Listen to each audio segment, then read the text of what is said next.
morning, everybody.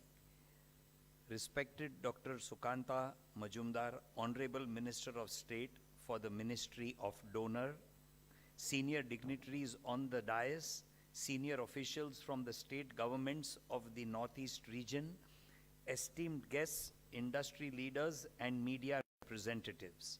It is indeed an honor for me to welcome all of you to the Northeast Investors Summit Roadshow, a platform dedicated towards fostering collaboration, unlocking investment potential, and driving sustainable growth in the northeastern region of India, all this in the vibrant city of Ahmedabad. It is truly a privilege to extend this welcome on behalf of FICCI and address such a distinguished gathering. We are privileged to welcome Dr. Sukanta Majumdar, Honorable Minister of State for Donor. Sir, your tireless dedication to promoting the northeastern region has been a driving force behind initiatives that are opening new pathways for development and investment. Your presence here today reinforces the ministry's commitment for creating a business-friendly environment in the Northeast by connecting Gujarat, the westernmost state, the most far-off state from the Northeast, though physically far off, emotionally very close, sir. A warm welcome to Mr. Santanu, Joint Secretary, Ministry of Donor. Sir, we sincerely appreciate your continuous efforts in promoting investments in Northeast and showcasing the unique strengths of the region. We look forward to hearing your valuable insights today. A very warm welcome to the senior officers from the state governments of Northeast region who are with us today. Your active involvement in promoting the northeastern states' distinct resources and opportunities play a critical role in connecting this region with investors and businesses. By highlighting the unique strengths and fostering openness to new partnerships, you are helping to pave the way for a transformative growth in the Northeast.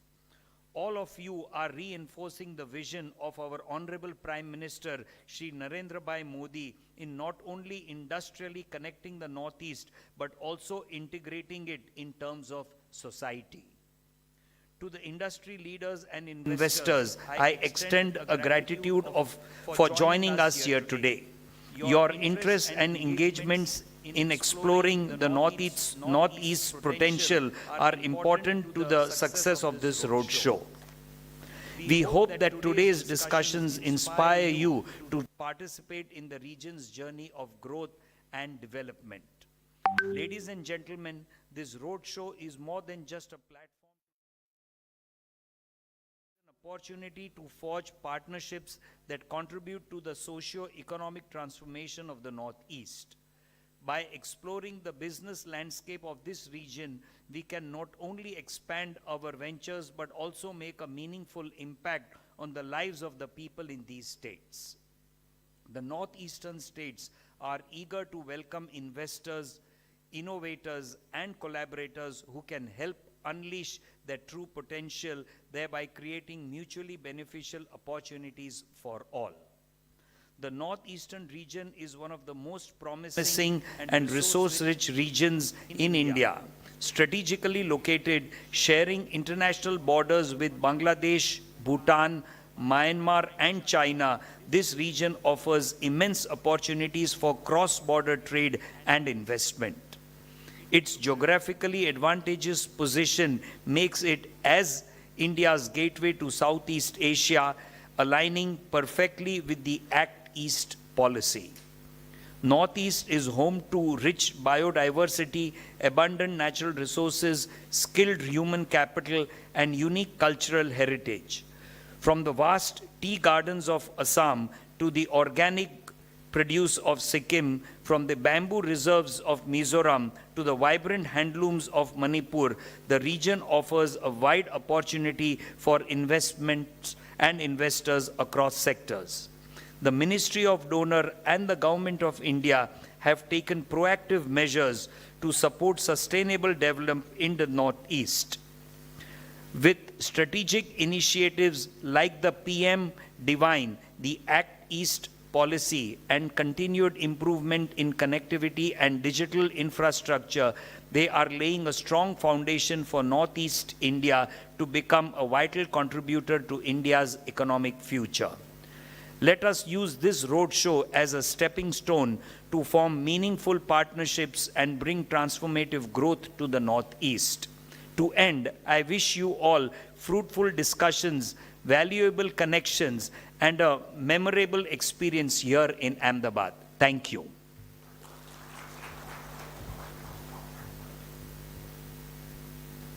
Thank you very much, Mr. Gandhi. I now request to speak on Advantage Northeast, Opportunities for Investment and Trade, Mr. Shantanu, Joint Secretary, Ministry of Development of Northeastern Region. Welcome, sir.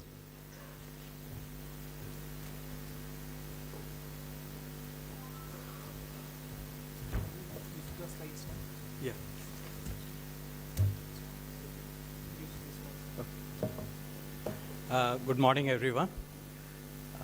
It's a pleasure to be here, and all the states are present here. So, on behalf of the donor ministry, I welcome our Honorable Minister of State, Dr. Sukant Majumdar, who's Minister of State in our ministry and also Education Ministry. Welcome Sri Rajiv Gandhi on the dais, representing FICCI here, Mr. Som Komai, NEC, my colleague in the NEC Secretariat, our Additional Chief Secretary in Nagaland Government, Mr. Ramakrishnan. So, my New Year greetings to all the investors and industry leaders present here, the media representatives, and ladies and gentlemen. So we followed by this inaugural session, there'll be detailed presentations by all the kind of states in detail. So I'll be just giving a flavor of the Northeast. So it'll be a kind of bird's eye view of the Northeast region. Maybe the details will be presented by the state representatives. So, in terms of the area, almost 8% geographical area Northeast constitutes, and almost 4%, 3.8% of Indian population reside there. And in terms of GDP, roughly 3% of the GDP is contributed by Northeast region. And what we see in the kind of bar chart, it gives an indication that what we have kind of preconceived notion that there is poverty and all those things, not there in all cases. If we see the Sikkim, it's an outlier state in terms of per capita income. We have the per capita income of the country shown in yellow, and Sikkim is almost 3 times of that. And there are other states like Arunachal and Mizoram who are doing good in their per capita income. This is a kind of just overview on the state domestic product state-wise. Assam definitely is a big state, having 4 lakh crore plus SDP. This is at current prices. And if we look at the table showing the compound annual growth rate, you can see that when the whole of India is growing at 8%, 8% is the minimum for the Northeast, and it is going as high as up to almost 12%, 11.5%. So there is immense potential in investing in Northeast. There are several advantages. First is if we see the working age population, so compared to 56% of the national this figure, the Sikkim has 74% population between 15 to 64 years, followed by Nagaland, Meghalaya. There is immense potential in tourism. I'll, towards the end of my presentation, give you some overview what we are planning to do on tourism. So it's a beautiful place. There is a rich mineral base in Northeast: petroleum, natural gas, coal, limestone, sandstone, granite, silicon, all these are there. Renewable energy, the 40% of the country's hydropower potential is in Northeast. Also, there is potential for solar power. It is very rich in agriculture and horticulture. So, tea, rubber, bamboo, a lot of horti produce are grown over there. And Sikkim is emerging as the organic kind of state in the country. And in other parts of the country also, a lot of horti kind of varieties are grown organically, which can be marketed worldwide. Industries, a lot of industrial parks, 120 plus are there in the Northeast. There are 4 SEZs, integrated checkposts, promoting trade with the neighboring countries, the land custom stations. IT parks are also there in most of these states except one. The air connectivity has improved considerably in last 10 years, and now we have 17 airports, Assam having 7 airports, Arunachal 4, and rest of the states have 1 airport each. So we have shown on a map the distribution. The road network is very good, and compared to the road density of almost 1,900 kilometer per 1,000 square kilometer, the Northeast average is almost 2,200 plus. And the state of Assam has 5,000 kilometer per 1,000 square kilometer. So it is almost 2.5 times the national average. A lot of connectivity projects are being taken up in state of Arunachal for economic as well as strategic reasons. And there is also a special accelerated road development program for the Northeast, in which 5,468 kilometers is planned, out of which almost 3,700 has been completed. Railway network, except Sikkim, which I guess will have connectivity August this year. So most of the northeastern states are making big strides in railway connectivity. And as of now, we have Guwahati, Agartala, and Itanagar, Nahar Lagoon. So there is a train connectivity, and it is growing very fast. If you see, in last 10 years, 1,900 odd kilometer tracks have been added, and work is going on almost 3,000 kilometer. So there is also work going on Trans-Asian Railway project, which will connect Northeast with the South Asian countries. Waterways, we have 20 waterways now, and National Waterway 2 and National Waterway 16. So they connect through this Indo-Bangladesh protocol to the ports of India. So this also gives potential for kind of trade. So this is just a pictorial depiction of that. If you see the dotted lines, the National Waterway 2 and 16. So this is connecting to the ports at Kolkata and Haldia. In last 10 years, our effort had been not only to boost the private investment, so the public investment, whatever had been made and what is being made, so there has been a tremendous kind of improvement in that. The old pending projects have been completed. Bogeyville is the longest road cum railway bridge, and this Dhola Sadia Bridge, also known as Bhupen Hazarika Bridge, is the longest bridge as of now, and it will be kind of exceeded by another bridge under construction in Bihar. So in last 10 years, we have almost doubled the airports from 9 to 17, and we have also extended the health benefits through Ayushman Bharat to almost 20 million people.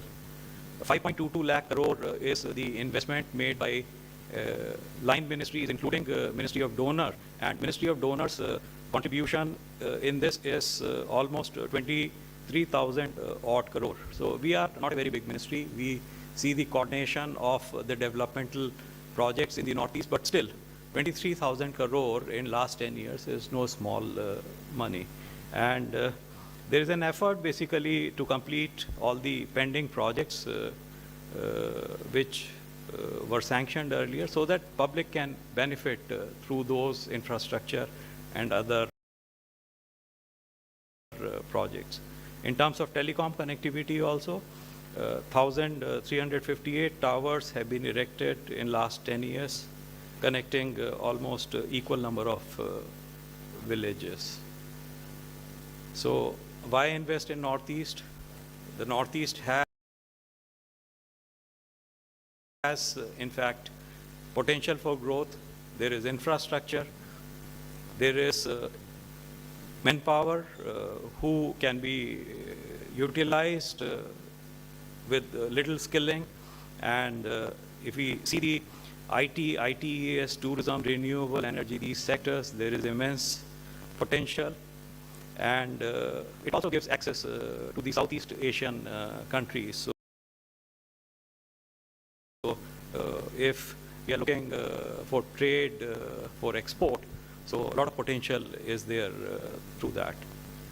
So these could be the sectors: energy, tourism, IT, healthcare, entertainment and sports, education, skilling, textile, infrastructure and logistics, agri and allied industries, where the investments can be made.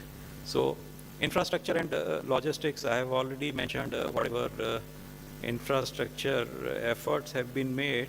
So there is potential in multimodal logistic hubs and industrial parks to be set up through PPP mode, and cold chain logistics. There is a big demand. We also have a committee on the logistics, so that will also be recommending some measures, and there will be areas where private investment can be made. So that report is not yet public. So when we kind of come out, finalize that report, so there will be clarity where we can have investments in logistics sector, but still the states in their presentations will be covering where there is critical need for the infrastructure. Inland waterways infrastructure can be established, including ship repair facilities through private sector investment or public-private partnerships. And there can be investments in urban infrastructure for kind of smart cities in the northeastern urban areas. Energy, I mentioned that the potential of renewable energy is 1.29 gigawatt. Hydro potential is 62.6 gigawatt, and compared to that, the generation is not what the potential is. So there is a tremendous potential for investment in power and exporting it to neighboring countries or through the grid to the mainland. There are reserves of crude oil and natural gas. In fact, the biggest onshore reserves are there in Northeast. I'm not talking of offshore oil and natural gas reserves. And there is potential for the border energy trade, which I just mentioned. So agri and allied industry, if you ask me, I belong to the northeastern cadre. I have worked in Tripura. I have seen most of the northeastern states. So if you ask me one area where a lot of potential is there and how we can benefit the northeast, this is one area, because a lot of livelihoods are dependent on it, a lot of horticulture produce is there, and millions of people are connected with it. But with kind of minimum efforts in tying up the backward and forward linkages, both can benefit. The investors can benefit and the community can benefit, because what must be happening is the middlemen, they are basically taking the cake. So food packaging units, cold chain logistics, there's immense potential in establishing bamboo-based industries. Textile, this is one area. 2/3 of the kind of handloom weavers in the country, they are in Northeast, and almost 23% of the silk is produced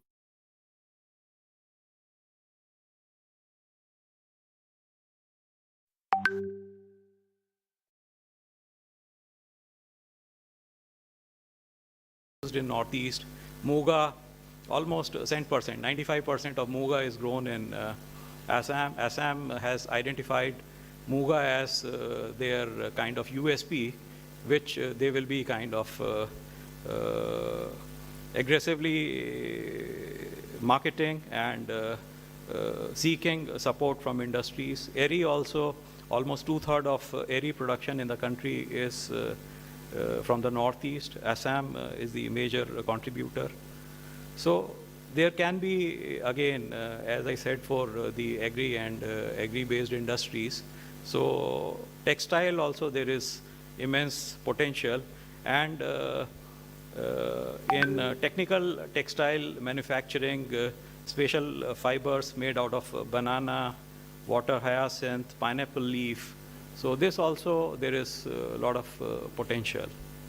I believe in Philippines, they are doing in the South Asia a lot of work on this. In education, we all know what Dehradun offers, good kind of residential schools and all. If Dehradun, which by now is kind of quite cramped, so Northeast offers beautiful kind of places. The investors can kind of come up with schools over there, and the state can help with the land. And this is one area I feel there can be investments, not only primary schooling, but also in colleges, vocational training institutes. In entertainment and sports, having such a beautiful landscape, we can have some film city kind of thing. We can promote filmmaking over there. And the sports academy, our sports person from the Northeast, they have been winning a lot of medals. So if we kind of set up sports academies and create infrastructure, that will benefit the country and also will be a good venture.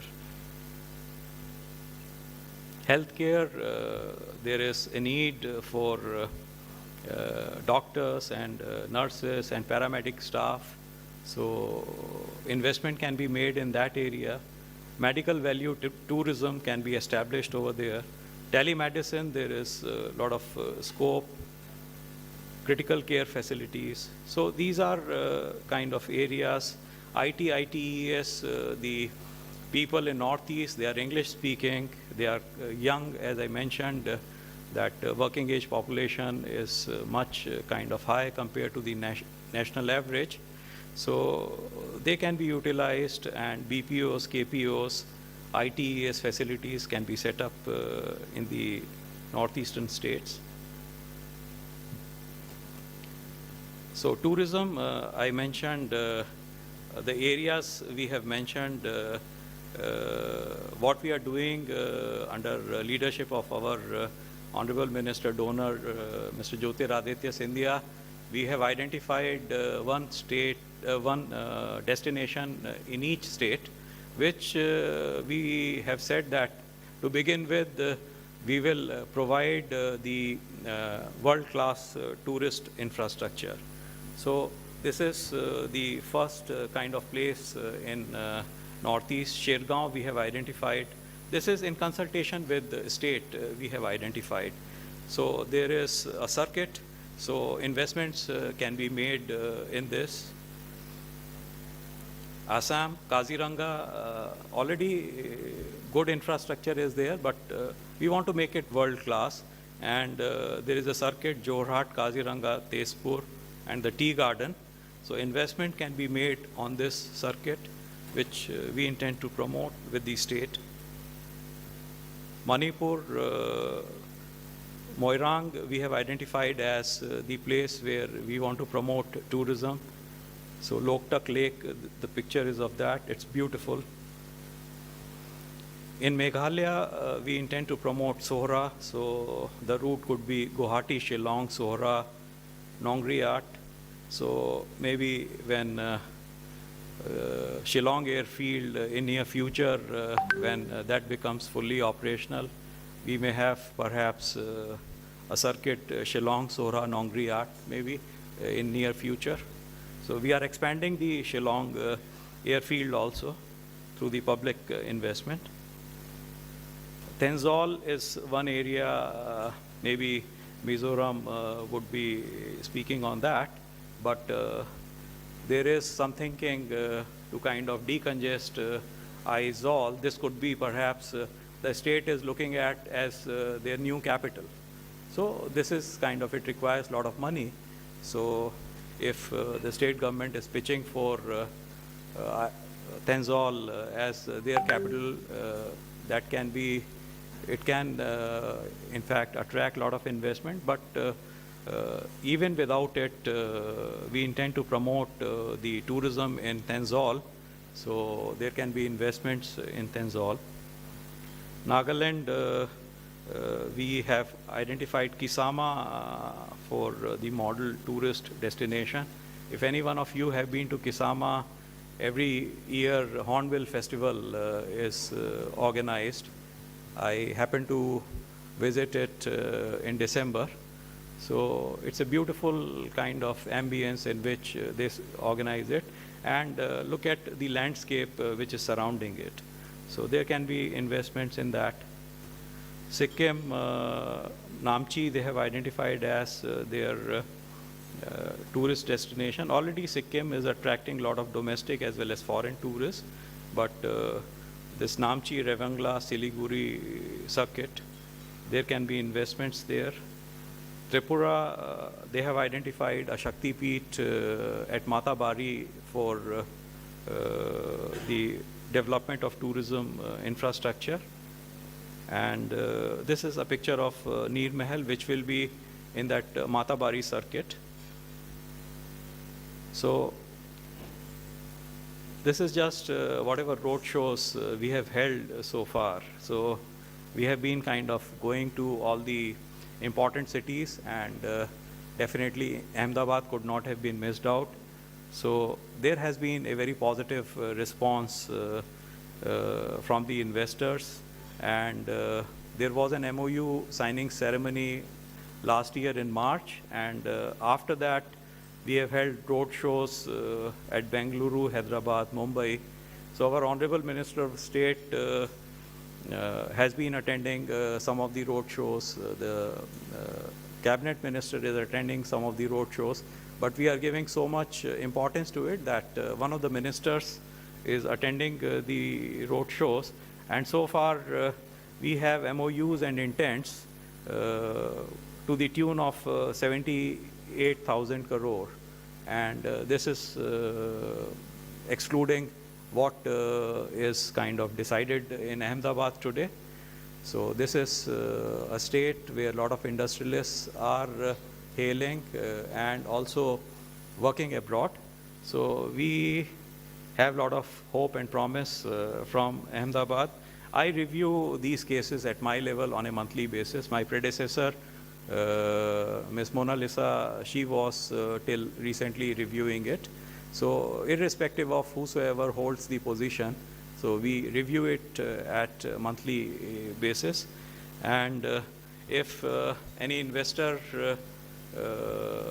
thinks that they are not getting a kind of very favorable response from any state, FICCI is also helping us in following up of these MOUs and intents which have been kind of signed. So this is a contact number of our ministry, which we have kind of identified as our SPOC, single point of contact. So references can be made on this. So once again, my heartfelt thanks to all of you for turning up for this event, and we hope that there'll be a lot of kind of developments in signing of MOUs and intents with the investors in Ahmedabad. Thank you once again.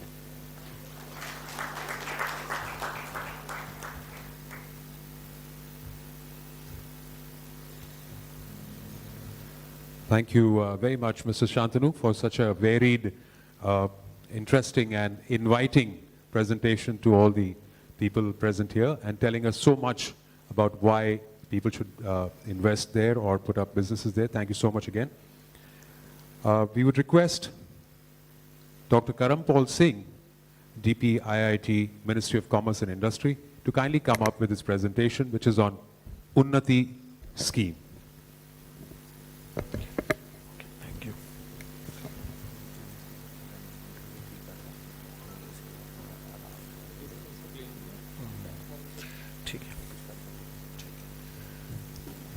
Good morning, respected Union Minister of State, Dr. Sukanta Majumdar sir, respected Mr. Shantanu sir, respected Ramakrishnan sir, Mr. Som sir, and Rajiv Gandhi sir, and all the investors. I'm really feeling blessed because I'm standing in Ahmedabad to showcase the opportunities.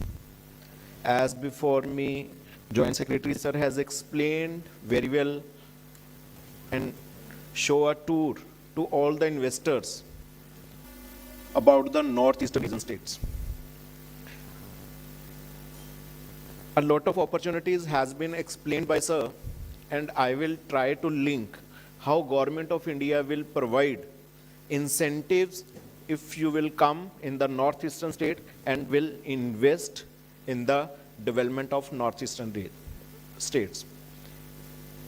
As our Honorable Prime Minister Shri Narendra Modi sir has explained, northeastern states are the Ast Lakshmi, and without the economical growth of our northeastern states, we cannot achieve the target of Viksit Bharat.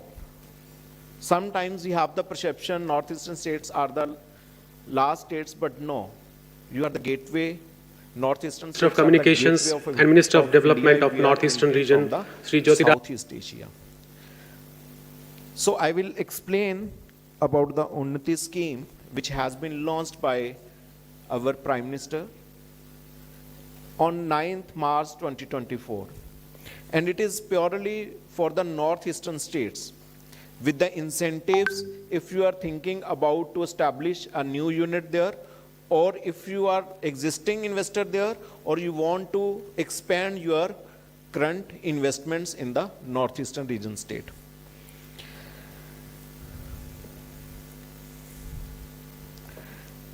Unnati Uttar Purvi transformative industrialization policy.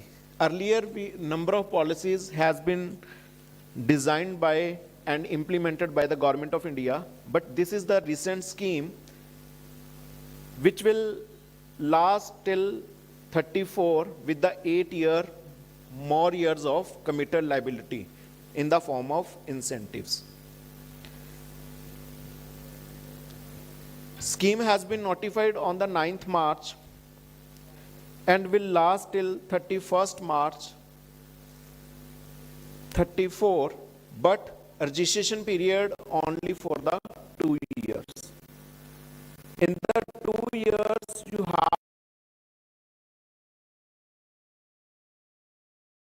have to get the registration from the DPIIT under this scheme. And after that, within the 4 years, you have to start your commercial production. And when you start your commercial production, then you can come for the claims. Stakeholders, DPIIT, Ministry of Commerce and Industry, Ministry of Donor, state industry departments through which we are implementing this scheme, then PMU and the PIU teams which has been hired by the Government of India for the implementation part of this scheme, NEDFI, which is under the supervision of Ministry of Donor, is the nodal agency for the disbursement of the funds to the eligible investors. Then the existing industry, the new industry partners who want to establish their business there, industry associations like FICCI, FINER, and the other chambers. Then the other state departments such as tourism, food processing, and others. So I will explain what are the objectives of this scheme. As you know that northeastern region is very enriched with the natural landscape. So with the promotion of sustainable and environmentally friendly growth for the new and expanding industry, this scheme is very lucrative for the industry partners. If you are thinking to establish an industry where resources may be, the natural resources may be available within the state, a good demographic dividend you can find in the northeastern region. And the machinery, sporty machinery of the state, you can find. Then generating the employment opportunities within the state. Then regional growth as well as efficient institutional framework with the help of state, center, and the other industry associations. Then development of established, upcoming, and potential industry zones in the region. Then encouraging community participation with the acceptance of the policy and with the participation of the policy.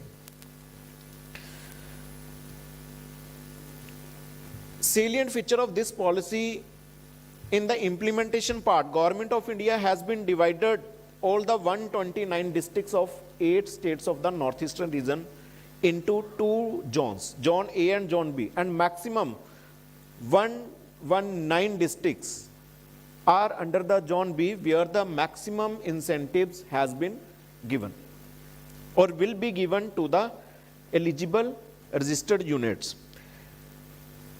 And within the 4 year, there is a 4 year of the window to start your commercial production, and you can get back for the claims, and claims will be dispersed till 2042. Then minimum investment requirement in the production, manufacturing or in service sector is 1 crore, but in case of micro industry, the minimum investment limit is 50 lakh for both manufacturing as well as service sector. Maximum eligible benefit that a single unit can avail in a single state, in an individual state, is 250 crore. And I will explain in the next slide then how you can take the benefit. Then Zone A and Zone B, I explained earlier. This is the total financial outlay of the scheme, 10,037 crore, and out of which 9,737 crore is purely and purely for the incentives. And 300 crore we have for the administrative work such as awareness, PIU, PMU, and the other support that we are providing to the states to organizing the awareness as well as the workshops for the investors. This is very important slide. First time in the Government of India, we have the earmarked of the budget. In the earlier schemes, NEEP or NEEDS, we don't have the earmarked budget. Or the maximum chunk of the benefits can be taken only 1 or 2 states. But this year, 60% of the total budget has been earmarked for the states, which is purely and purely booked or reserved for the particular state. So you can see that Arunachal Pradesh has the reserved budget of 900, then Assam 2,434, Manipur 334, as well as Tripura has the 386 crore. And rest 40% is open to all on the basis of FIFO. First they have to book their reserve budget, then they are eligible to get the incentives under the 4,000, which are 40% of the total outlay. This is the crux of the scheme. There are three types of incentives that Government of India is offering to the new investors who are going to set up their new business in the northeastern region. But if you are the expansion or expanding unit, then only first and second capital investment incentive as well as capital interest subvention is available. In the first incentive, which is available for both new and expanding unit, I will talk Zone A and Zone B both. Maximum, if you are investing in plant and machinery, in manufacturing case, in case of services, it includes the building cost also, such as in hotel industry, except the land cost, building cost, and the other core components that are required to set up a hotel industry will be covered under your plant and machinery and building cost. In Zone A, 30% with the limit of maximum 5 crore. In Zone B, 50% with the ceiling of 7.5 crore you will get under your capital investment incentive. As sir has shown, different circuits, tourism circuits, and the potential of resorts, hotels, homestays. So these are the incentives that are available there. Second incentive is capital interest subvention. If you are taking the loan from any bank, then maximum 250 crore, and we will pay 3% in Zone B for 7 years, and in Zone B, 5% rate of interest will be given by government DPIIT for the 7 years on the total credit of 250 crore. Then third incentive, which is very important and very attractive, MSLI, Manufacturing and Service Linked Incentives. Here we are not reimbursing the GST, but we are taking the GST as the performance indicator that you are running your business successfully in the northeastern states. Whatever the investment you made under the plant and machinery, of which you received 30% or 50%, equivalent to that 75% in Zone A and 100% equivalent to your eligible value, we will reimburse in 10 years. 10% every year you can take back from us. Whatever the investment you made, approximately into 1.5, if you are a serious investor or you are running successfully your business, then whatever your investment there, you can get 1.5 into from us. So list of documents for the registration. These are the important documents, and every information we have placed on the unnati.dpiit.gov.in portal. And very simple process has been followed, and online portal is only the method on which you can place your application. Then it will move to DIC, then Directorate, then SLC, then to the DPIIT. There is no any single movement of the document in a physical manner. So every process, whether you are in Ahmedabad, Hyderabad, or in Mumbai, but you can register to set up your business in the northeast region. DPR, land documents, and the new GST number. If you are entering as the new investment partner there, then you need new GST number, right? This time, very important, we have put a timeline on the incentives part. We are not want to wait our investor for their incentives. We have put a timeline for the incentives. Within the 90 days, state has to action whether to reject, accept, or forward to the DPIIT for the final decision.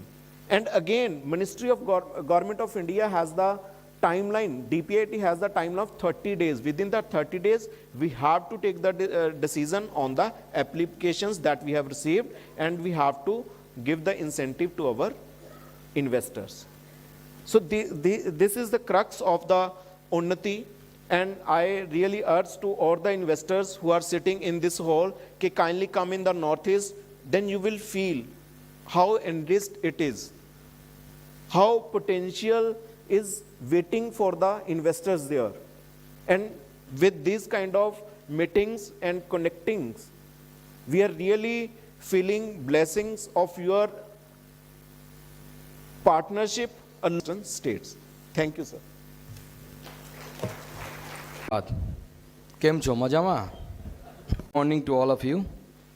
In dais today we have with us Sri Shantanuji, Joint Secretary, Ministry of Donor, Sri R. Ramakrishnan ji, Additional Chief Secretary, Government of Nagaland, Sri Som Kamai, Planning Advisor, North Eastern Council, Government of India, Sri Rajiv Gandhi ji, Chairman FICCI Gujarat, State Council, other dignitaries present here, the industrialists, investors, ladies and gentlemen. It is truly a privilege to be here in Ahmedabad, a city renowned for its entrepreneurial spirit, vibrant textile industry, rich cultural heritage, and its status as India's first UNESCO World Heritage City.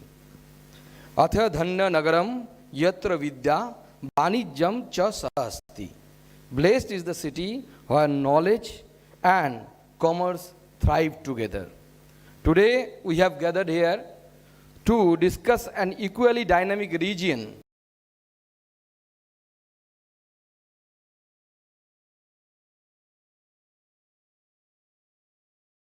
crores in semiconductor sector firmly places the Northeast on India's technological map. I would like to specially highlight the major transformations that have taken place in the Northeast India under the able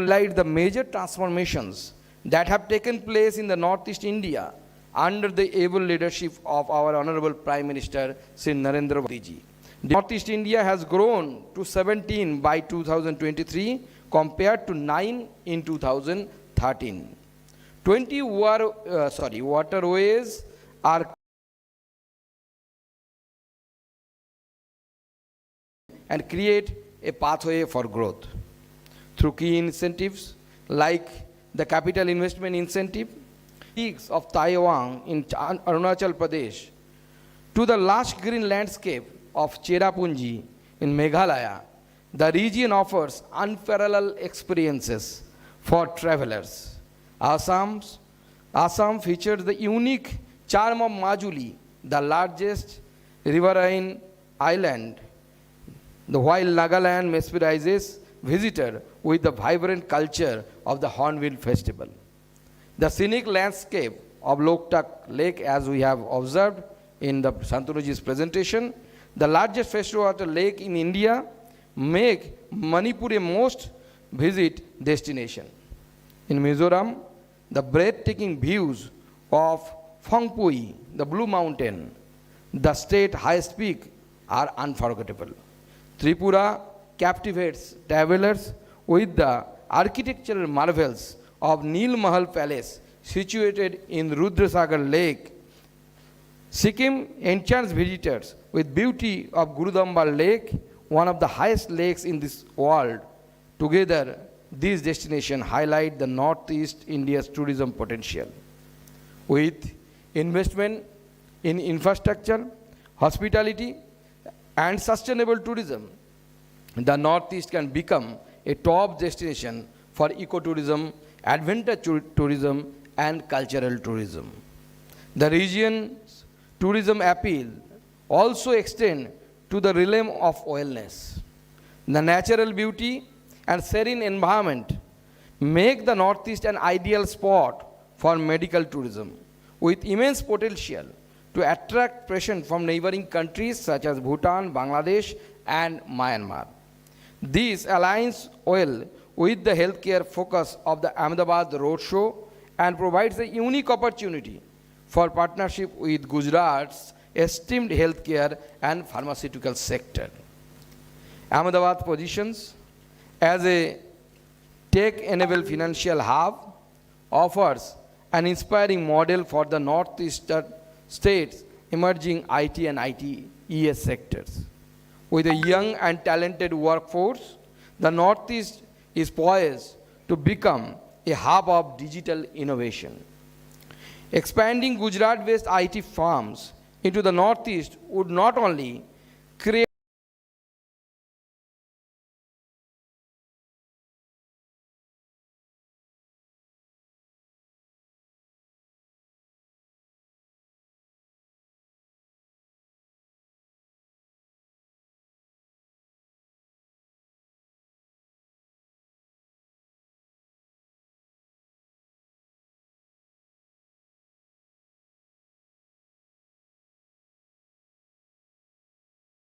job opportunities, but would also set the region on a path towards becoming a critical IT hub in this country.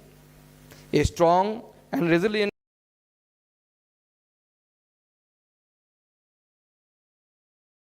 infrastructure is essential for the growth of any economy, and Northeast is no different. Growth, central government initiatives such as PM Divine, NESIT, etc. are already making significant strides in enhancing connectivity and infrastructure in the region. Ahmedabad can leverage it better with the global market, but would also enhance export opportunities, driving revenue growth for Ahmedabad-based business houses. The Northeast holds immense potential for hydropower and solar energy, positioning it as a leader in India's renewable energy sector. The region is blessed with the major rivers like mighty Brahmaputra, Subansiri, Dibang, Lohit, and Tista. The Northeast region is endowed with an impressive hydropower capacity, estimated at approximately 62,000 megawatt, accounting for nearly 40% of India's total identified hydropower potential. Gujarat-based energy giants can seize these opportunities to invest in the region, promoting the development of sustainable energy infrastructure and accelerating the transition to a low-carbon economy. The Northeast is renowned, as all of us know, for its organic produce, with Sikkim leading the way as India's first organic state. The region boasts Assam's world-famous tea, Manipur nutrient-rich black rice, Mizoram's aromatic spices, Meghalaya's Lakadong turmeric, known for its high curcumin content, Tripura's organic pineapple, and Arunachal Pradesh's unique kiwi fruit. Ahmedabad's expertise in agri-tech and food processing can unlock the global market potential for these premium products, enhancing the region's reputation for sustainable agriculture. The Northeast has long been known for its sporting talent, producing athletes who have represented India on national as well as on international stages. This strong sporting culture, coupled with natural athleticism of youth, presents an opportunity to invest in the sports infrastructure and training facilities. By collaborating with the sports technology companies and institutions in Ahmedabad, we can develop high-performance center, sports academics, and world-class facilities. In addition to sports, the Northeast vibrant culture and artistry offer unique opportunities for entertainment industry.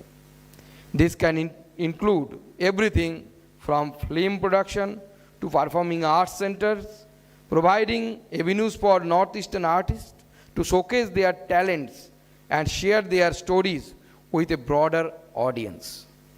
The Northeast is ready to step out of shadows and take its place as a critical engine of India's economy. From tea to tourism, to IT to health and healthcare, the opportunities are vast and diverse. I urge each of you here today to consider the Northeast not only as an investment destination, but as a region with unique story and limitless potential. Let us forge together partnerships, create lasting impacts, and together shape the future of this remarkable region. Finally, I would like to take this opportunity to express my gratitude to the Honorable Prime Minister Sri Narendra Bhai Modi ji, whose visionary leadership has paved the way for such transformative changes and transformative schemes. Under his able guidance, we are confident that Northeast will not contribute to India's economic growth, but will also stand as a symbol of resilience, innovation, and self-reliance. As the Sanskrit verse beautifully expressed, Sarve Bhavantu Sukhina, Sarve Santu Niramaya. This reflects our collective vision for Vikshit Bharat, where every region, including the Northeast, flourishes with prosperity and well-being. Together, we will build a prosperous, thriving, and a Vikshit Bharat. Thank you. Jai Hind, Jai Bharat.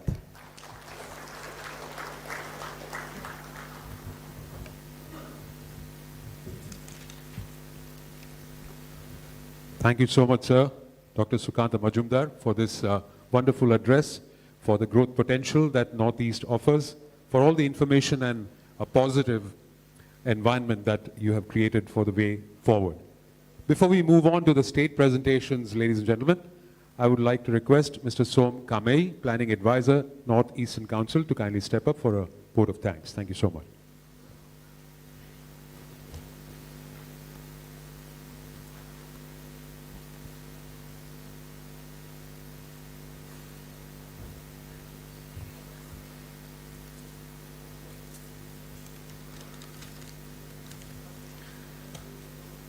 Honorable Minister of State for Education and donor, Shri Sukanta Majumdar ji, Shri Shantanu, Joint Secretary M. Donor, Shri Rajiv Gandhi, Chairman of FICCI Gujarat State Council, my friend Shri R. Ramakrishna, Chief Secretary, Additional Chief Secretary and Development Commissioner, Government of Nagaland, senior officers from all the 8 northeastern states, potential investors, and ladies and gentlemen.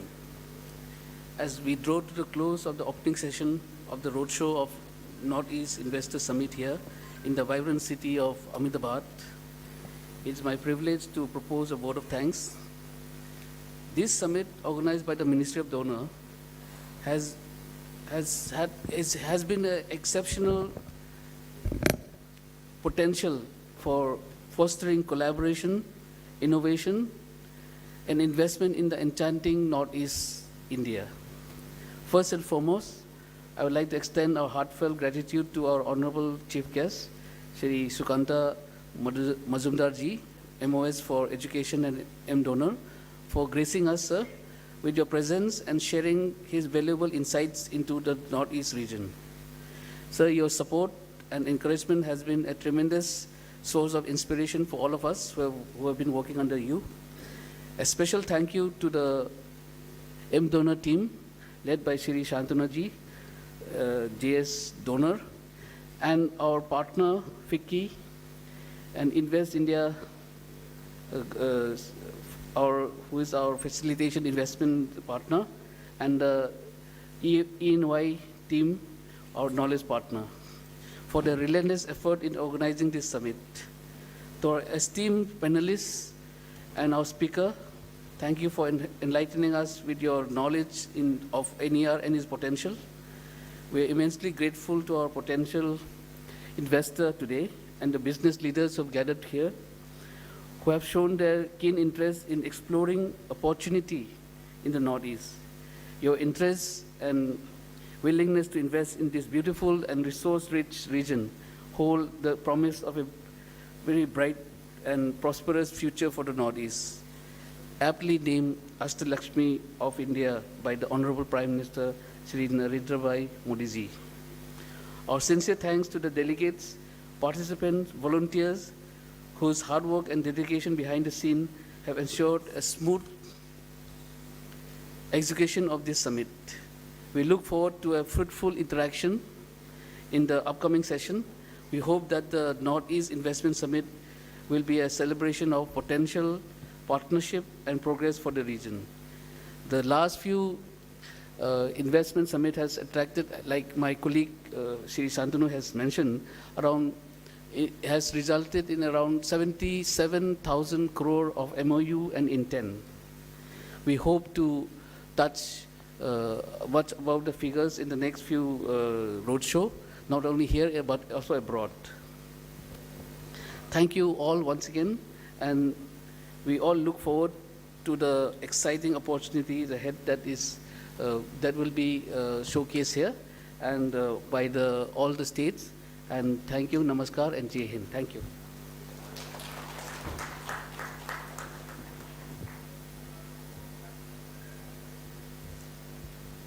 I thank each and everyone present here. Thank you so much for joining in, for the time that you could give us to this program and event, and the positive insights that you have shown toward the Northeast region. Thank you so much for joining us, gentlemen. And yes, so Dr. Majumdar could join us. Thank you so much.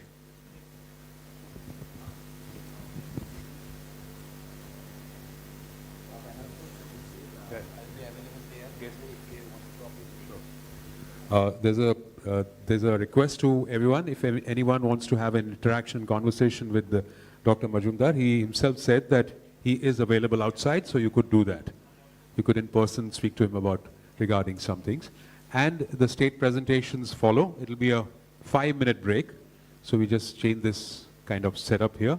And some interesting state presentations, individual state presentations will take place. So the people who are not moving outside are requested to take their seats and wait for the presentations to start. Thanks. Thank you again.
All right, ladies and gentlemen, let's move on to the state presentations, the individual state presentations.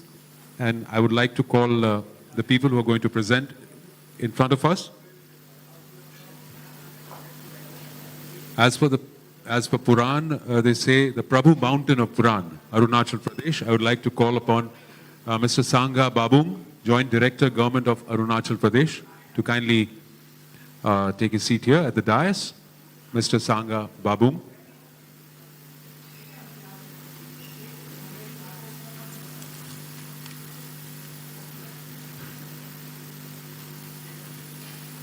India's gateway to the east, Assam. From Government of Assam, I would like to call upon Mr. Vijay Bhaskar Reddy, Secretary Transformation and Development Department and MD, Assam Small Industries Development Corporation. From Government of Assam, Mr. Vijay Bhaskar Reddy.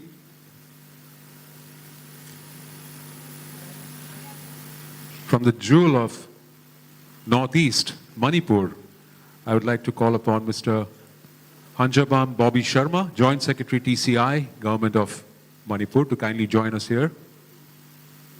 I believe some people are still outside, so if you could settle down your seats and look forward to these interesting presentations, state presentations.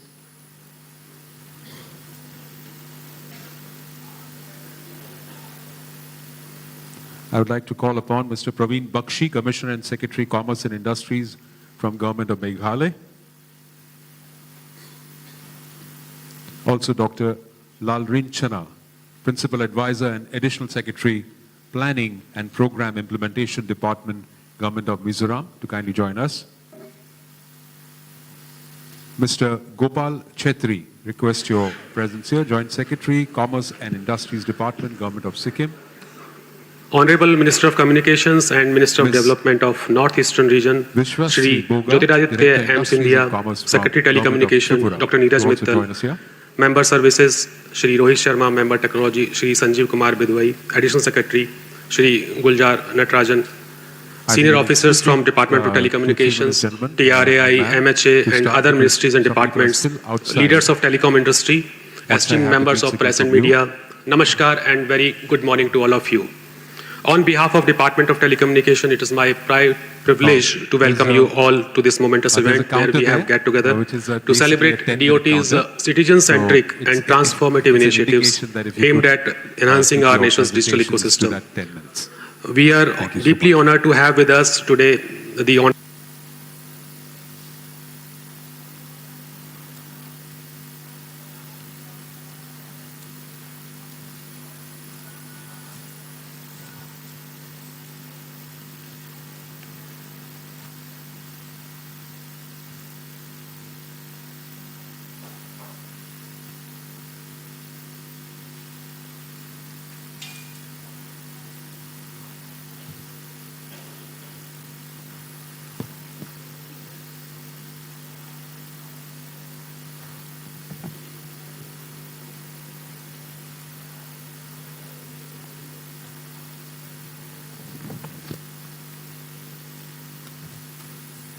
Requesting Mr. Vijay Bhaskar Reddy again, Secretary Transformation and Development Department from Government of Assam, to kindly join us here. Also Mr. R. Ramakrishnan, Additional Chief Secretary and Development Commissioner from Government of Nagaland. If you're here, kindly join us at the dais.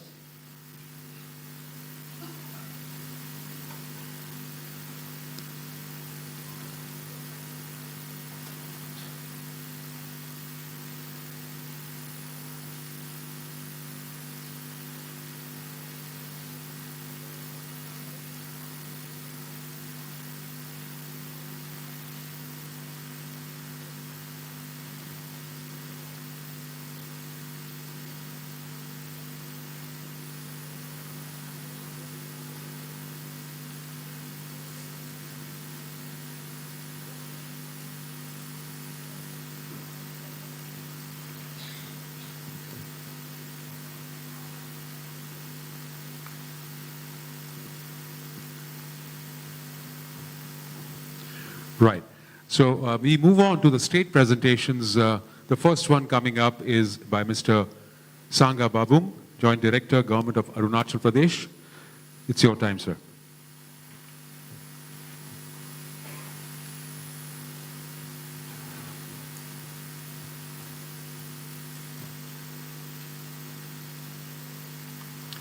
Very good afternoon to every one of you and a very happy New Year 2025.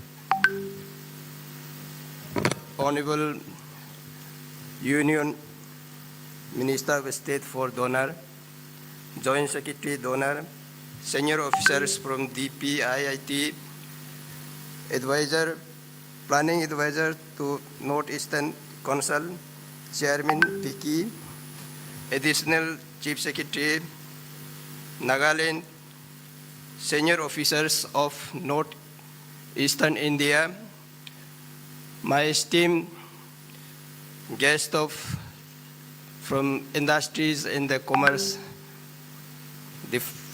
representing from different parts of India.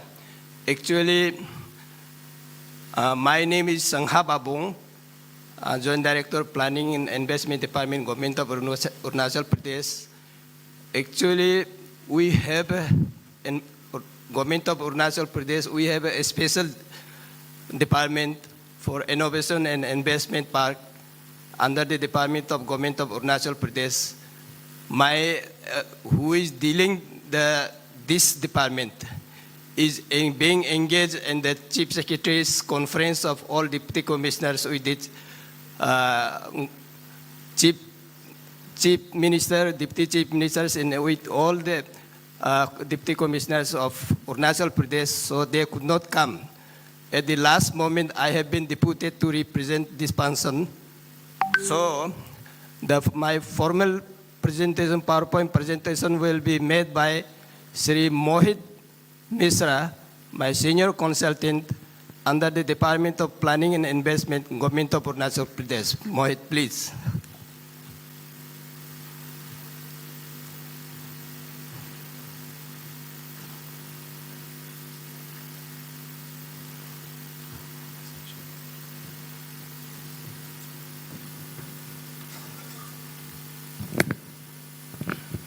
Good afternoon, everyone. My name is Mohit Mishra. I'm working in Arunachal Pradesh Investment and Innovation Park, Government of Arunachal. Honorable Union Minister of State, M. Donor, Joint Secretary, M. Donor, Development Commissioner, Nagaland, and Planning Advisor, Northeastern Council, my senior colleagues and friends and investors. So, before I start the presentation, I, on the behalf of Government of Arunachal Pradesh, would like to appreciate the Ministry of Donor, for organizing this event. Should we start? So, Arunachal Pradesh is the largest state of Northeast region and gateway to Asian countries. The second largest under oil palm cultivation, 40% of India's hydropower potential. So we have good tariffs, subsidies, benefits, which can help the investors to invest, and blessed with good water resource. And 60% of the population is under 50 to 59. So these are the four focus sectors: textile, handloom, handicrafts, agriculture, allied sector, tourism and hospitality, and hydropower. So we have a dedicated nodal agency, Arunachal Pradesh Investment and Innovation Park, which I already mentioned. It started in 14th August 2021. And under this, we have EODB portal for single window system. We have startup cell and this investment promotion. So this is the good achievement of our startup. We have this entrepreneurship development program. Already 3 has been completed, where 66 startups have been incubated and 40 more under incubation. So we have already seeded 450 lakh. So this is a unique program for a startup. So textiles. So we have 26 major tribes and over 100 sub-tribes. And each and every district, they have each tribe has distinct textiles and accessories. So we have 8 handlooms and 4 handicrafts GI tags. These are some thrust areas like Muga silk, hand-knotted carpets, cane and bamboo, handmade paper, handlooms, woolen hosiery, and of course, Eri silk. Out of total silk production, we have 93% of Eri silk production, where we can. This is a good exporting opportunities for investors. So agri and allied. So we have the largest producer of kiwi in India, and largest producer of Khasi mandarin oranges in NER, second largest in cardamom, and second largest under oil palm in Northeast. Arunachal has about 1 lakh million ton of surplus agriculture produces for 7 key crops like kiwi, orange, apple, pineapple, larch, cardamom, ginger, and turmeric. So this is again why to invest. So fertile and unpolluted land, varied agroclimate condition, high quality produce in large market surplus. So these are the some clusters, major production of clusters in different the 7 products in all the districts of the Arunachal. So in agriculture, we have this some mega food park at Papumpare. The details when it can be shared with the investors later. So it's time taking, that's why. Then industrial area in Nigboy. That's again for food processing. So tourism. Now tourism, we are blessed with Tawang, Zero, and also we are got recent achievement, best emerging destination, best emerging green tourist destination, and in recently 2024 only, Outlook Travel is awarded most offbeat destinations. So these are some tourism, adventure tourism, religious, ecotourism, spiritual, film, festival, nature, patriotic, and this is our tourism land zones we have for at Tezu for 0.97 acres, Bomjir 100 acres, then Bomdila 1.02 acres, 10 acres. Now come to hydropower. Already mentioned, we are the 40% of India's total hydropower potential is in Arunachal. So we have basically 8 major river basins. This is Kameng, Tawang, Dikrong, Subansari, Siang, Dibang, Lohit, and Tirap. So these are some projects. This project of 600 megawatt was inaugurated by Honorable Prime Minister in November 2022. And this one is already being executed or developed by an NHPC, 2.88 gigawatt. And this Subansari lower electric project, 2000 megawatt, that is also executed by NHPC Limited. So these are some land banks we have. So this is for manufacturing of food processing and resort, that is at ON, 24 acres. Land bank at Niglok, again for heavy industries and manufacturing, industrial goods center actually. This is for BUM, suitable for food processing and manufacturing. So we have this in our dedicated APIP. So the government of Arunachal is doing great. E-Office, we are implementing EODB, single window clear system, EILP, E-Pragati, and also we are, I want to tell every investors that we are also coming for the new industrial policy as per the Unnati scheme. So this is the last slide. We want to show a video of Arunachal. So can we have the video, please? Arunachal Pradesh, the largest state in Northeast India, is now rising as the next investment destination. With abundant natural resources, Arunachal has the advantage of a vibrant leadership, young and resourceful human capital, and a huge infrastructure boost in recent years. Arunachal Pradesh has the largest potential of growth in sectors of oil, gas, minerals, hydropower, food processing, and tourism, which are waiting to be explored. Arunachal Pradesh is the next hydrocarbon destination with about 18% of India's hydrocarbon reserves in the surrounding belt, mostly unexplored. It has about 90 million tons of coal reserve with tertiary coal and coal bed methane. The Kumchai field alone has about 2,800 million cubic meter of gas. A new pipeline of 61 kilometers is under process to transport the gas and oil. The state also has an estimated reserve of 493 million tons of limestone, 252 million tons of graphite, 12 million tons of dolomite, and 1 million tons of quartzite, which will make substantial contributions to various industries. More mineral discoveries are being reported. With 58,160 megawatts hydropower potential, which is nearly 40% of India's total potential, Arunachal Pradesh is rising to be India's hydropower hub. One of the pivotal undertakings is the coming hydropower project generating 600 Arunachal Pradesh is rising to be the Honorable Prime Minister Shri Narendra Modi in November 2022. The project is expected to make Arunachal Pradesh a power surplus state and benefit the national grid, one of the pivotal ability and integration.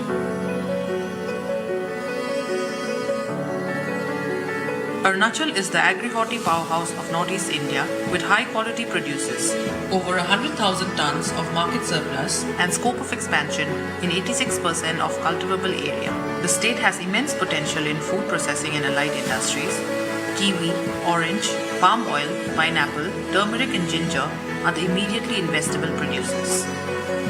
Whereas apiculture, bamboo subsector, organic farming and contract farming also have immense potential in Arunachal Pradesh. Arunachal is dubbed as India's wildest and least explored tourism destination and is already on the global tourism map. The state offers exotic wildlife, adventure and cultural tourism experiences and has large potential of scaling up. Investments in hospitality infrastructure and upcoming sectors such as tribal festivals, film and wellness tourism have immense potential of scaling up and success in Arunachal Pradesh. The government of Arunachal Pradesh is committed to serve investors well in the state. The state has established an inviting industrial and investment policy, ease of doing business, and a dedicated Arunachal Pradesh Innovation and Investment Park, or APIIP, under the Department of Planning and Investment to extend all support to investors. Arunachal is rising, and we welcome you to be a part of it. Arunachal Pradesh, your next investment destination. Thank you so much.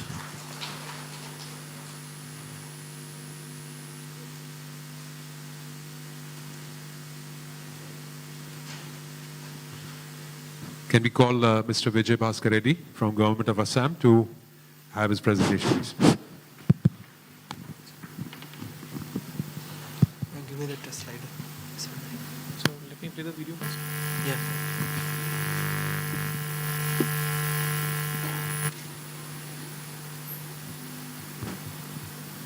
पूर्वोत्तर के लिए act east का संकल्प लिया है। ईश्वर ने इस क्षेत्र को इतने प्राकृतिक संसाधन दिए हैं, इतना सामर्थ्य दिया है, यहाँ विकास की, टूरिज्म की इतनी संभावनाएं हैं। आज वाकई असम A1 प्रदेश बन रहा है। Welcome to Assam, India's gateway to the northeast in ASEAN.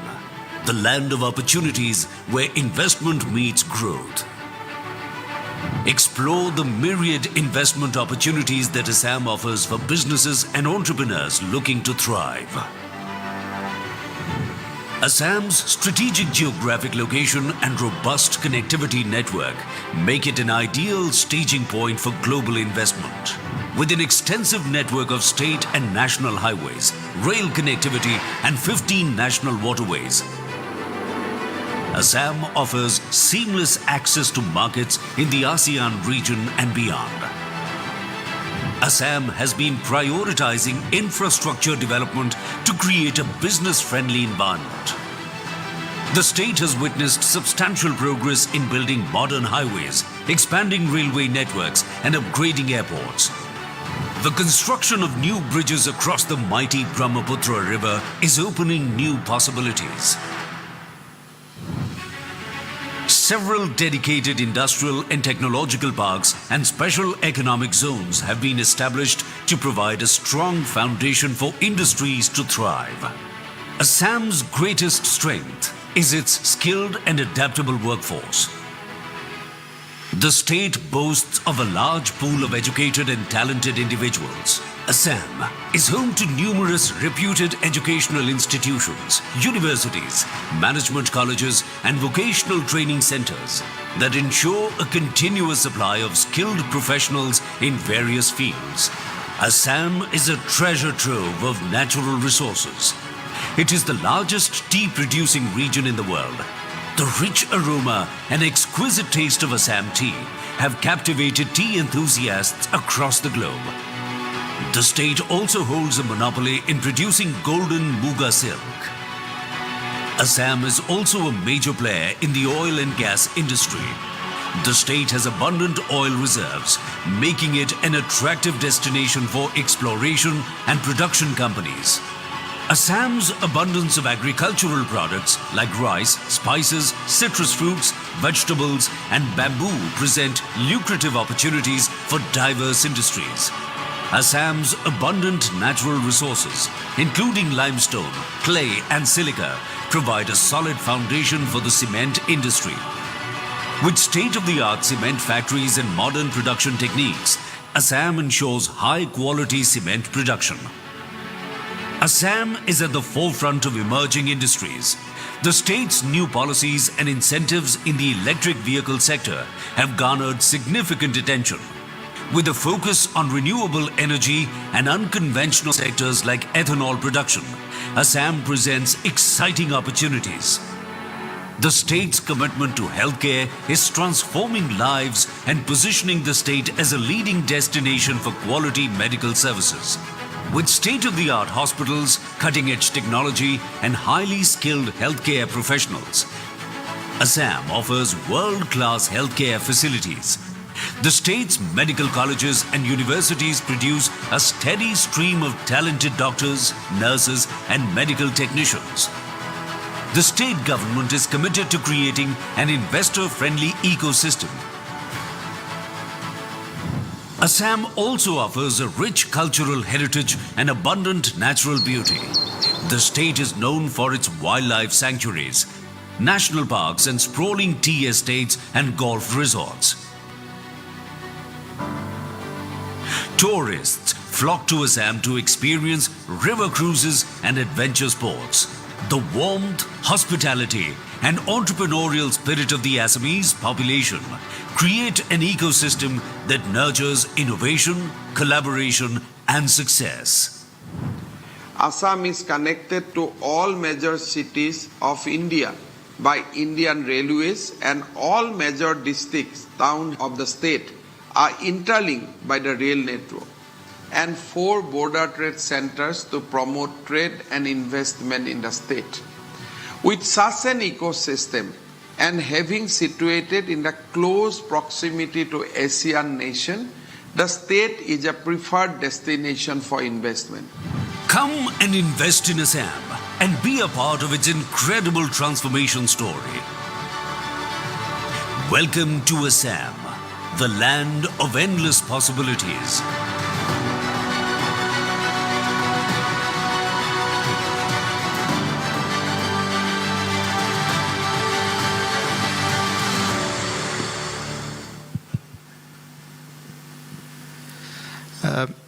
Good afternoon, everyone. I am Vijay Bhaskar Reddy. I'm Managing Director, Assam Small Industries Development Corporation, representing Assam government.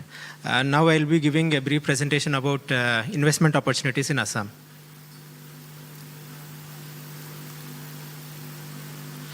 Assam has a unique advantage in the northeastern region, with respect to the natural resources, strategic location, connectivity, industrial ecosystem, skilled manpower, and also investor-friendly policies. Assam has a land area of around 78,000 square kilometer with a population of around 3.5 crore. We had a 19% GSDP growth in the last financial year with a compound annual growth rate of around 12% in the last 10 years. We are looking for doubling our economy by 2030. Assam has a strategic location with respect to ASEAN, BIMSTEC, BBIN countries, which has a population of around 200 crore people. The Kaladan multimodal project by Government of India and also the Asian Highway 1 and Asian Highway 2 will definitely support our investors and also the entrepreneurs for exporting their products to these countries. Assam has a good infrastructure network. We do have 7 airports, including one international airport at Guwahati. And we do have around 4,000 kilometers of national highways, 2,500 kilometers of state highways, and also 2,500 kilometers of railways. And we have one multimodal logistic park coming up near Bongaigaon town. And we do have major 2 waterways, NH1 and NH2. We have around 70 plus industrial areas in the state. We do have sector-specific industrial parks like food processing park in Chaigaon and a plastic park in Tinsukia, among others. I will list down a few of our focus sectors. Firstly, Assam has significant amount of this crude oil, coal and hydrocarbons. And presently, major national players are exploring the crude oil in the state like IOL, ONGC, among others. And we are expecting private investments in exploration and also in hydrocarbon sector, especially in methanol and ethanol processing activities. Assam is rich in agricultural products, we are the largest producer of tea and among others ginger, pineapple, turmeric. We do have GI products like Johar rice and others. And we are expecting some investment opportunities in cold chain networks and also post-harvest technologies and technological upgradations. Regarding pharmaceutical sector, Assam has around 900 medicinal plants which are useful for the industry. And we do have a dedicated biotechnology policy wherein we provide capital incentives and also the financial incentives. We are expecting investments in generic medicines and also biopharmaceuticals and regenerative medicines, among others. Regarding the semiconductor policy, Assam has raw materials helpful for the industry like silica, processed gas, abundance of water. And recently, Tata Group has invested around 27,000 crore in the state for setting up a semiconductor facility near Jagi Road in near to Guwahati. We do have semiconductor policy facilitating the establishments, and we are expecting investments in the ancillary industries to semiconductors and also display fabs and among others. And regarding the tourism, Assam is known for its rich heritage and also the culture and biological diversity. We have 7 national parks and 3 UNESCO recognized sites in the state. We are expecting investments with respect to hospitality like hotels, resorts, and adventure tourism and river cruises, among others. Regarding the handloom and textiles, Assam is known for eri silk and also muga silk especially. And we do have a significant production of jute also. And we have a dedicated handicraft policy which offers incentives for the investors like capital incentives and also the stamp duty exemptions, among others. And we are expecting investments with respect to the handicrafts and also the handlooms and also the marketing promotion industries. Assam population average age is around 23 years, which is significantly low and encouraging in the country. And we do have 20 state universities and also 2 central universities. And we have around 23 medical colleges. And I would like to inform you that we have a dedicated skill university also, which is operational in the state, wherein every year around 10,000 people get skill training, which are required for the industry. These are few of the national and international companies which are already doing their business in the state of Assam, sector-wise, be it oil sector, semiconductor sector, tourism.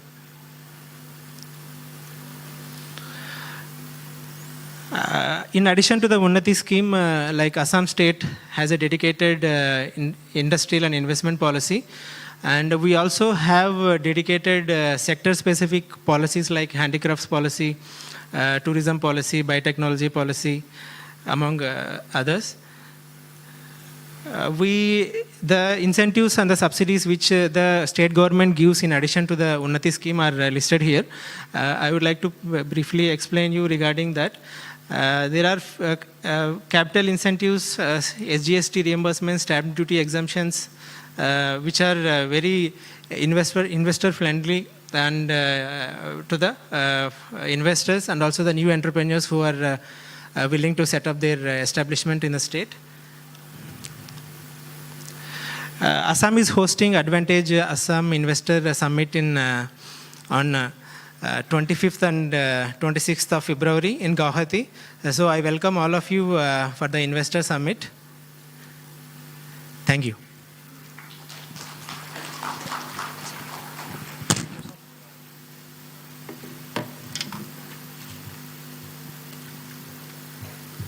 Thank you very much. Mr. Reddy, I call upon Mr. Hanjabam Bobby Sharma, Joint Secretary TCI from Government of Manipur for their presentation. Thank you.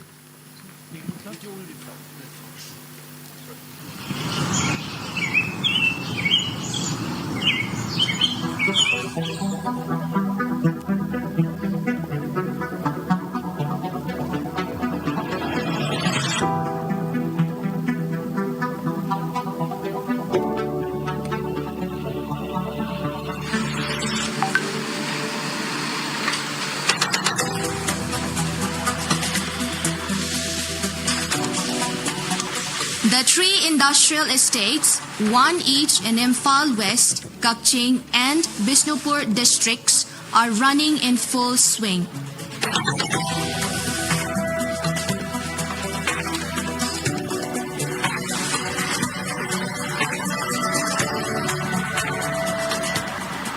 Ministry of MSME, Government of India, has accorded approval to the establishment of additional industrial estates in Imphal East and Senapati districts.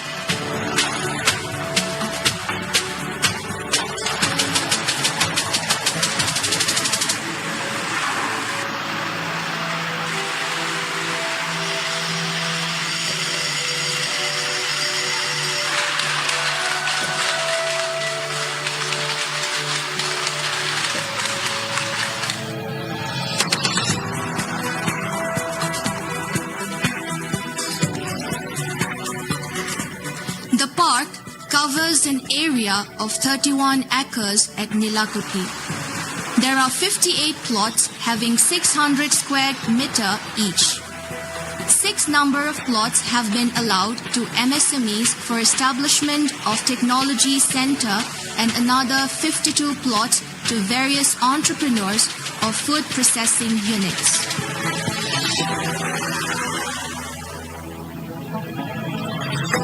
There are hospitals and hotels running effectively with the benefit under Northeast Industrial and Investment Promotion Policy 2007 and Northeast Industrial Development Scheme 2017 of the Ministry of Commerce and Industry, Government of India.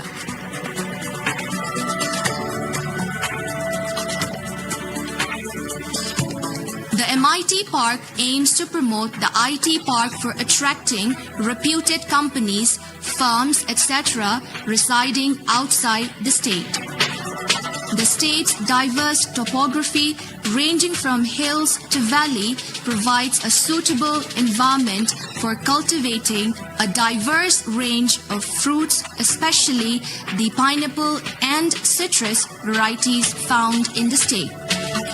Tourism in Manipur is based on wildlife, natural beauty, colorful festivals, unique flora and fauna, etc. Besides, the state is famous for its rich history, art, culture, and sports. This state has a lot of potential in the field of tourism sector.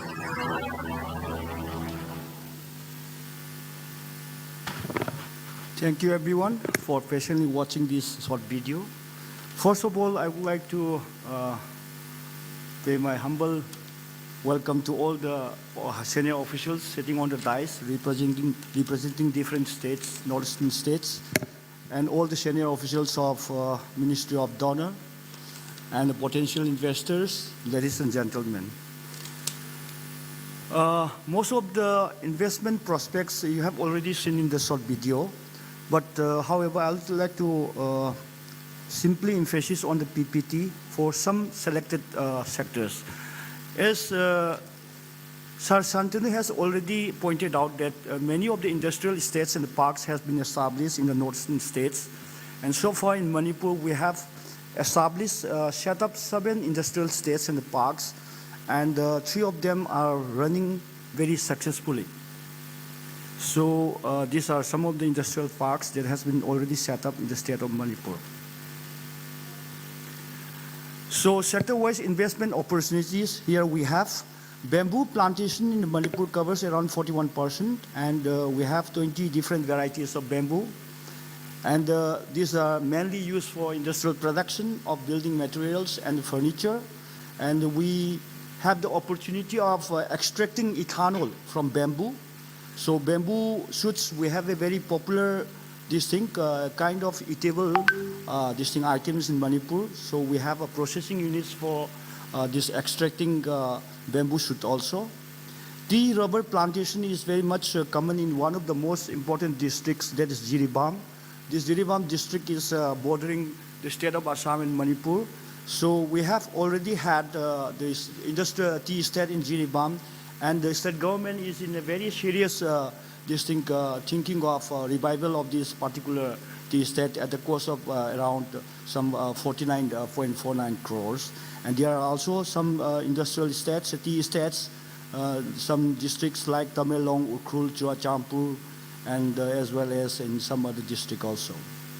And the food processing park, we have a mega food park at Nilakuthi.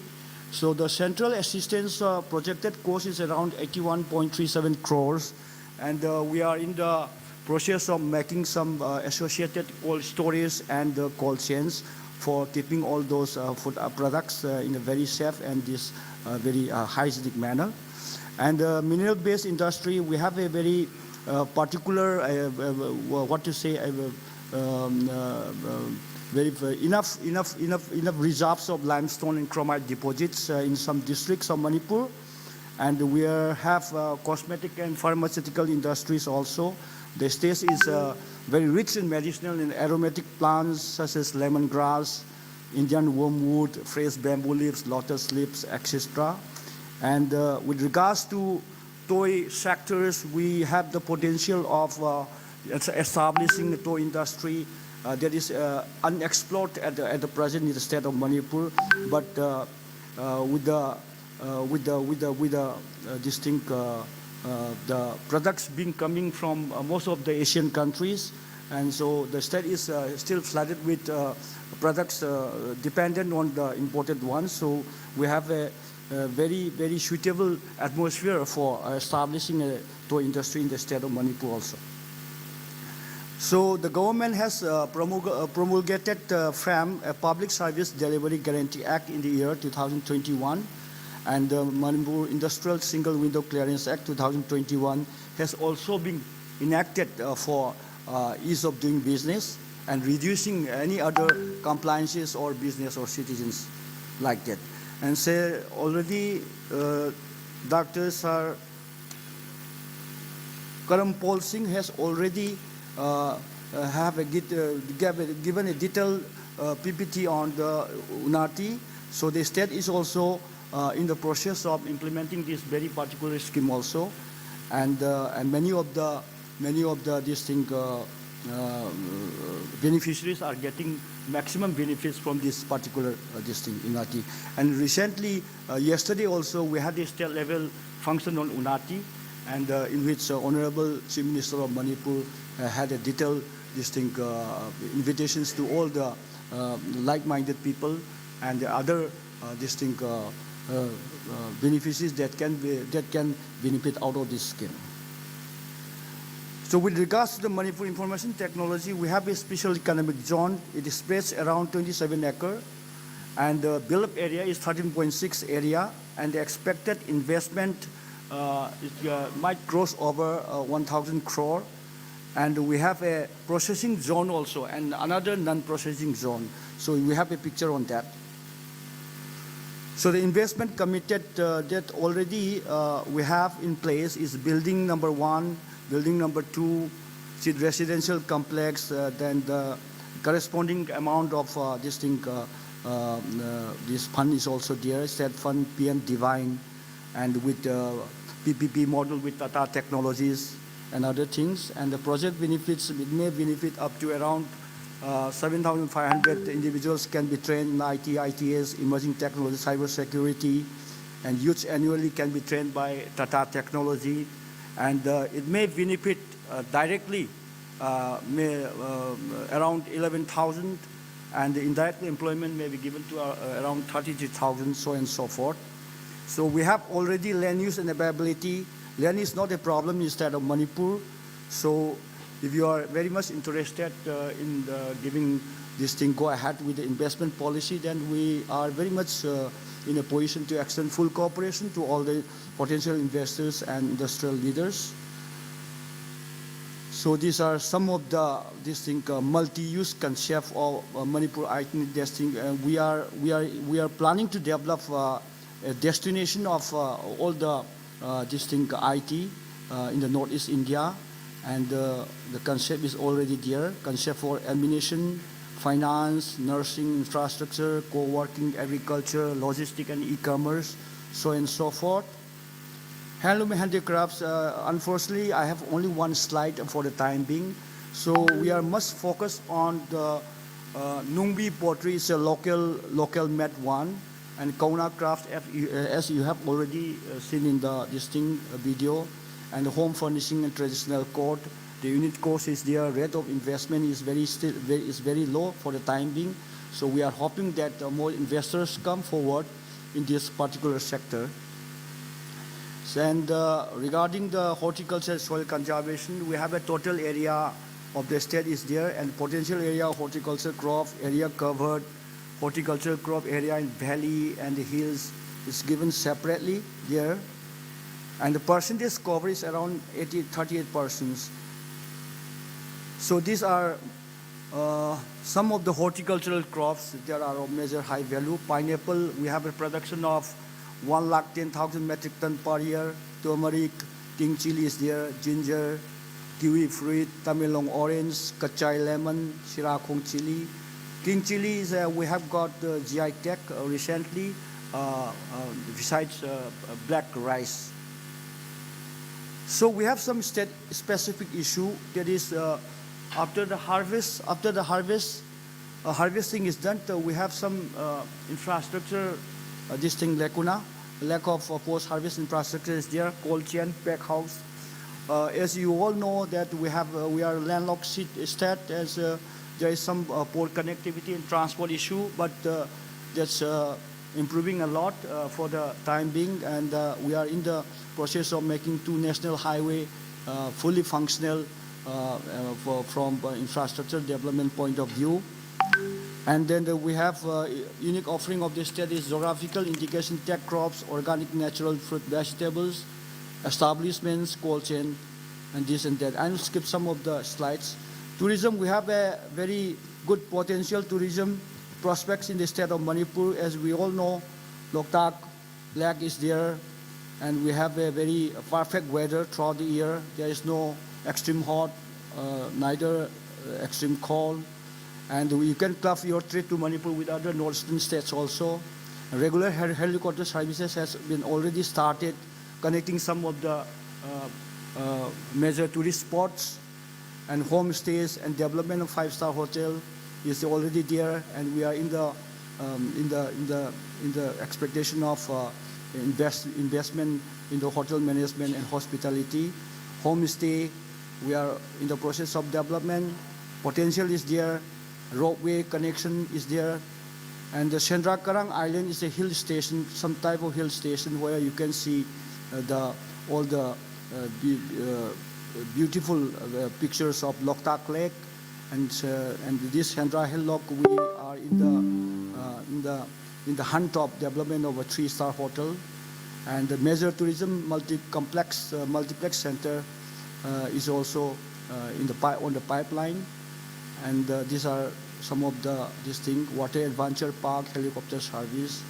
Thank you very much. And I honestly appeal to all the potential investors, esteemed members, to pay a visit to state of Manipur, and then you have full cooperation from our side.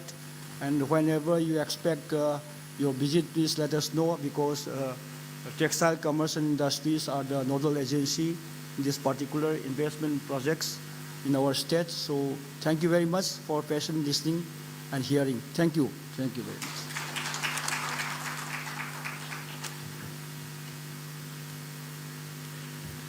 Thank you very much for the presentation. I would like to reiterate to kindly keep your presentation to 10 minutes, ma'am and gentlemen. That's only because we want to go to lunch faster. So, no, that's not the reason. But since everyone is here, requesting again to stick to 10 minutes. Requesting Mr. Praveen Bakshi from Government of Meghalaya, Commissioner and Secretary, Commerce and Industry, for his presentation.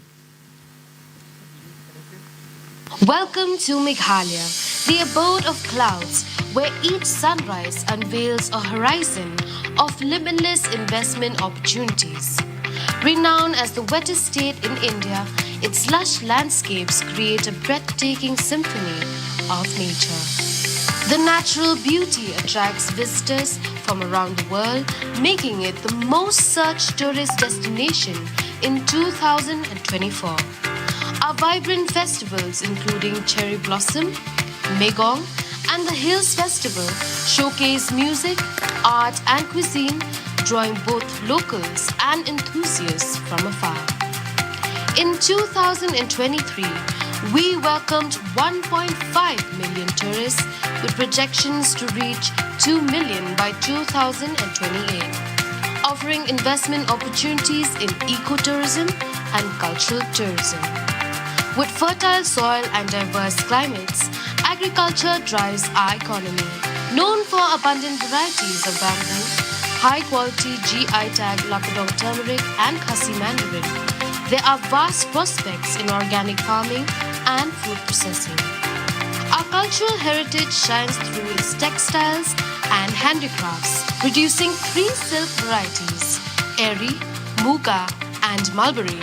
There's potential for modern weaving centers and export-oriented production. The government has established the Invest Meghalaya Authority to assist investors in setting up their businesses and provide comprehensive support. Our new unified investment portal streamlines the application process, making it more accessible for entrepreneurs. The Meghalaya Industrial and Investment Promotion Policy 2024, which is aligned with the new Government of India scheme, Uttar Purv Transformative Industrialization Scheme 2024, introduces attractive incentives across 16 priority sectors promoting sustainable and green growth. Join us in Meghalaya, where nature meets innovation. Discover endless possibilities and be part of our growth story. Register now.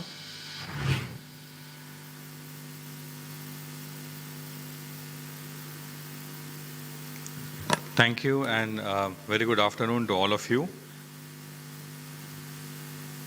So, just to give you a glimpse of Meghalaya as a state, we are a small state, but with a very vibrant population of 38 lakh people. The state is education hub of the Northeast. We have IIM Shillong, we have NIT, we have a medical college for the whole of Northeast, NIGRIMS. Our state is also known to be one of the fastest growing states in the country, in fact.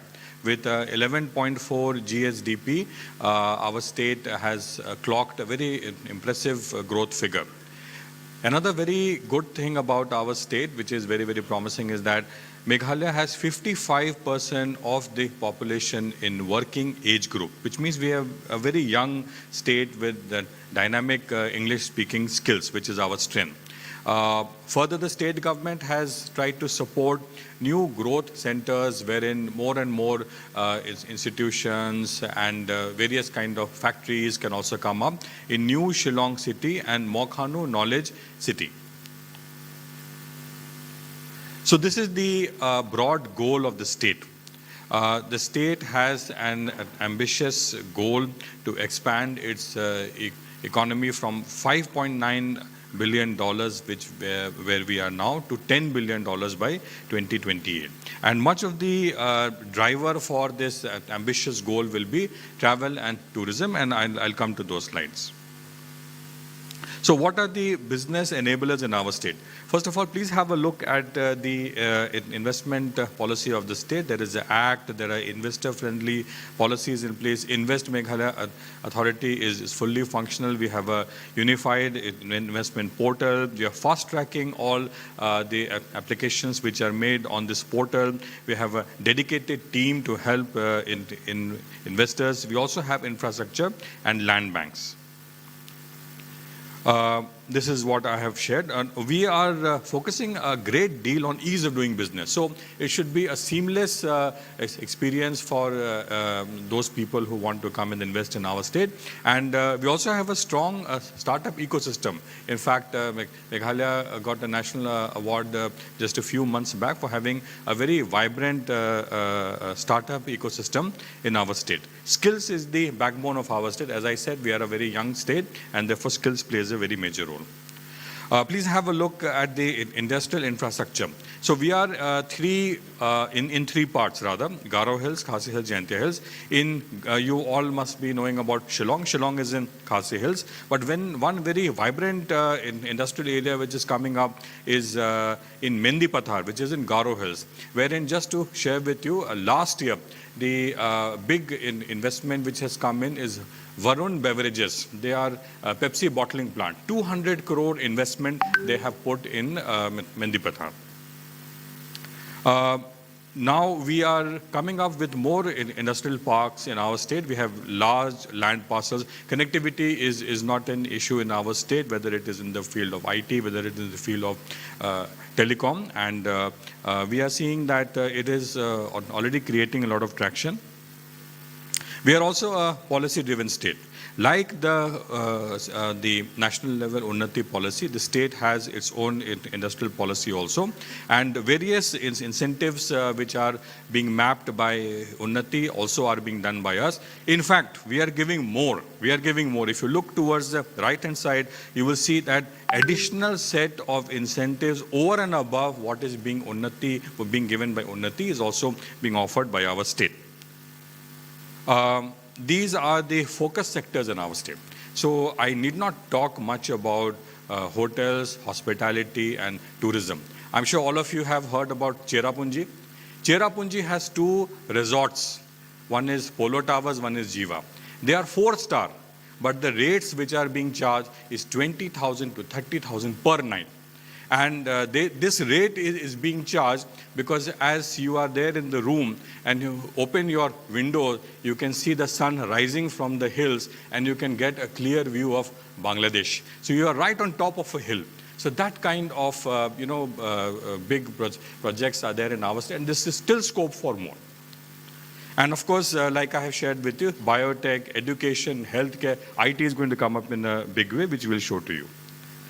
So this is just to give you an illustration. If you invest 1 crore in our state, if you have investment plant and machinery 6.67 crore, and your turnover is 1.5 years, so cost benefit analysis for 1.5 years, you will get for 1 crore invested in our state, incentives worth 3.1 crore.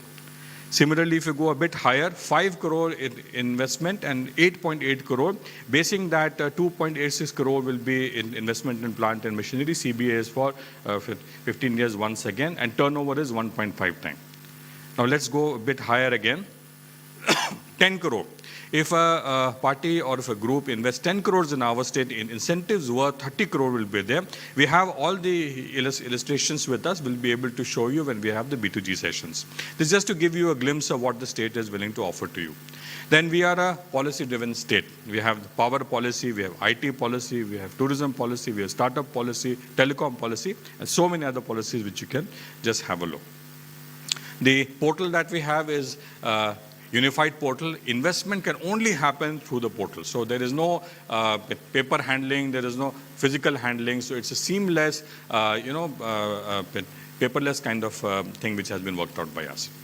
Investment opportunities tremendous in IT sector. IT and ITS sector is a rising sector. You can just have a look at the Tech Park 1. We are going to come up with a Tech Park 2 also. Plug and play facilities are there. There are 5 US-based companies already working in Tech Park 1. This is some inaugurations by our Honorable CM. Ministry of IT, their team has come to us. This is the Tech Park Phase 2. We have also got the sanction for Tech Park Phase 3. This is 117 crore sanction under PM Divine scheme from Ministry of Donor, which we have already started.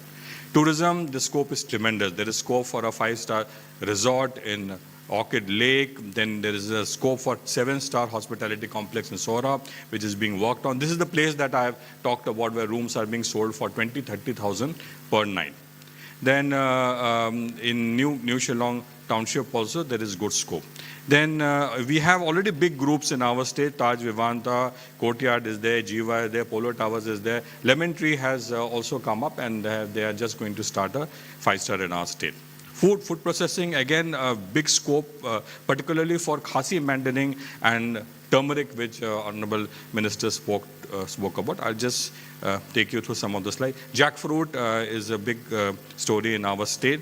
Power sector, we have 3,000 megawatt potential. So anybody who wants to invest in the power sector, also in hydropower, they are most welcome in our state. Then handloom, traditional weaving, Eri silk is a big trade in our state, and is being sold for a very high amount, and there is good scope for more funds to come for this. Education, I have already shared. These are some of the, I'll just take you through health, music care.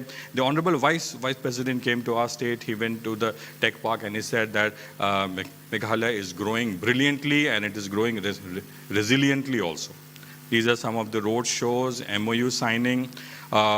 Recently in December, 4,550 crore investment in these areas have already been signed in our state, which is in AI, hydropower, so on and so forth. And of course, these are some of the road shows. If you're a music fan, all these people have come to Shillong.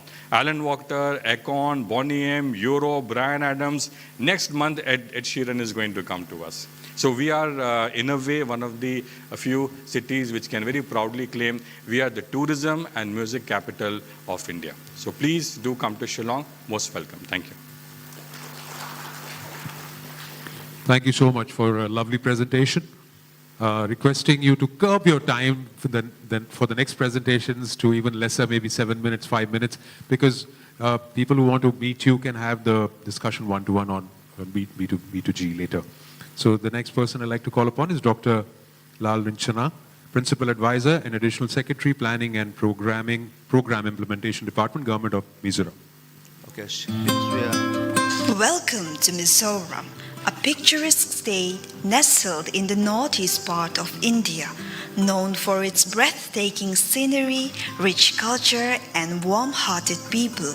Mizoram is not just a beautiful destination, it is an emerging investment hub with immense potential. It is strategically located in the northeastern region, sharing national boundaries with the states of Assam, Manipur, and Tripura, and international boundaries with Bangladesh and Myanmar. The capital city of Aizawl is a modern city well connected by flight from New Delhi, Kolkata, and Guwahati. Mizoram offers significant investment potential across a range of sectors, particularly in agro-based industries, food processing, IT-enabled services, tourism, and sports. In the food processing sector, Mizoram offers unique agricultural products that have been accorded geographical indication tag such as the Mizo bird eye chili and the Mizo ginger, which have unique taste and aroma. In addition to these, the state's organic by default produce presents untapped opportunities for investors in the food processing and hospitality industries. Notable among these are spices like turmeric as well as vibrant fruits like dragon fruit and passion fruit, both of which are visually appealing and offer distinct flavors. The government of Mizoram has launched its flagship program called the Mizoram Banakai or Handholding Scheme on 19 September 2024 to not only provide collateral-free bank loans with full interest subvention to entrepreneurs and agriculturists, but also to focus primarily on boosting the production and processing of key agricultural products, including the aforementioned Mizo ginger, Mizo chili, and turmeric, as well as broom to enhance livelihoods and promote sustainable growth in the region. In the tourism sector, with the lush green valleys, captivating cultural festivals, and adventure tourism, Mizoram is emerging as a top travel destination. The government is focusing on developing infrastructure and ecotourism initiatives, creating a wealth of opportunities for investors to build hotels, eco-lodges, and tour services, ensuring visitors experience the best of what Mizoram has to offer. A significant outcome of the recent investment roadshows is the government of Mizoram's initiative to enhance tourism infrastructure by outsourcing the tourist lodge at Saltang Aizo through PPP mode, and the government is keen to forge further mutually beneficial partnerships. The IT sector in Mizoram is on the rise, driven by a young enthusiastic workforce and supportive government policies. The state is nurturing innovation and entrepreneurship. Investing in IT and ITES here means tapping into a pool of talented professionals ready to drive the digital revolution. Mizoram has a vibrant sporting culture, especially in football, hockey, basketball, cricket, and traditional sports. The government is committed to developing sports infrastructure and nurturing talent. By investing in sports facilities and training programs, you can help empower the youth, well-being, and inspire the next generation of athletes.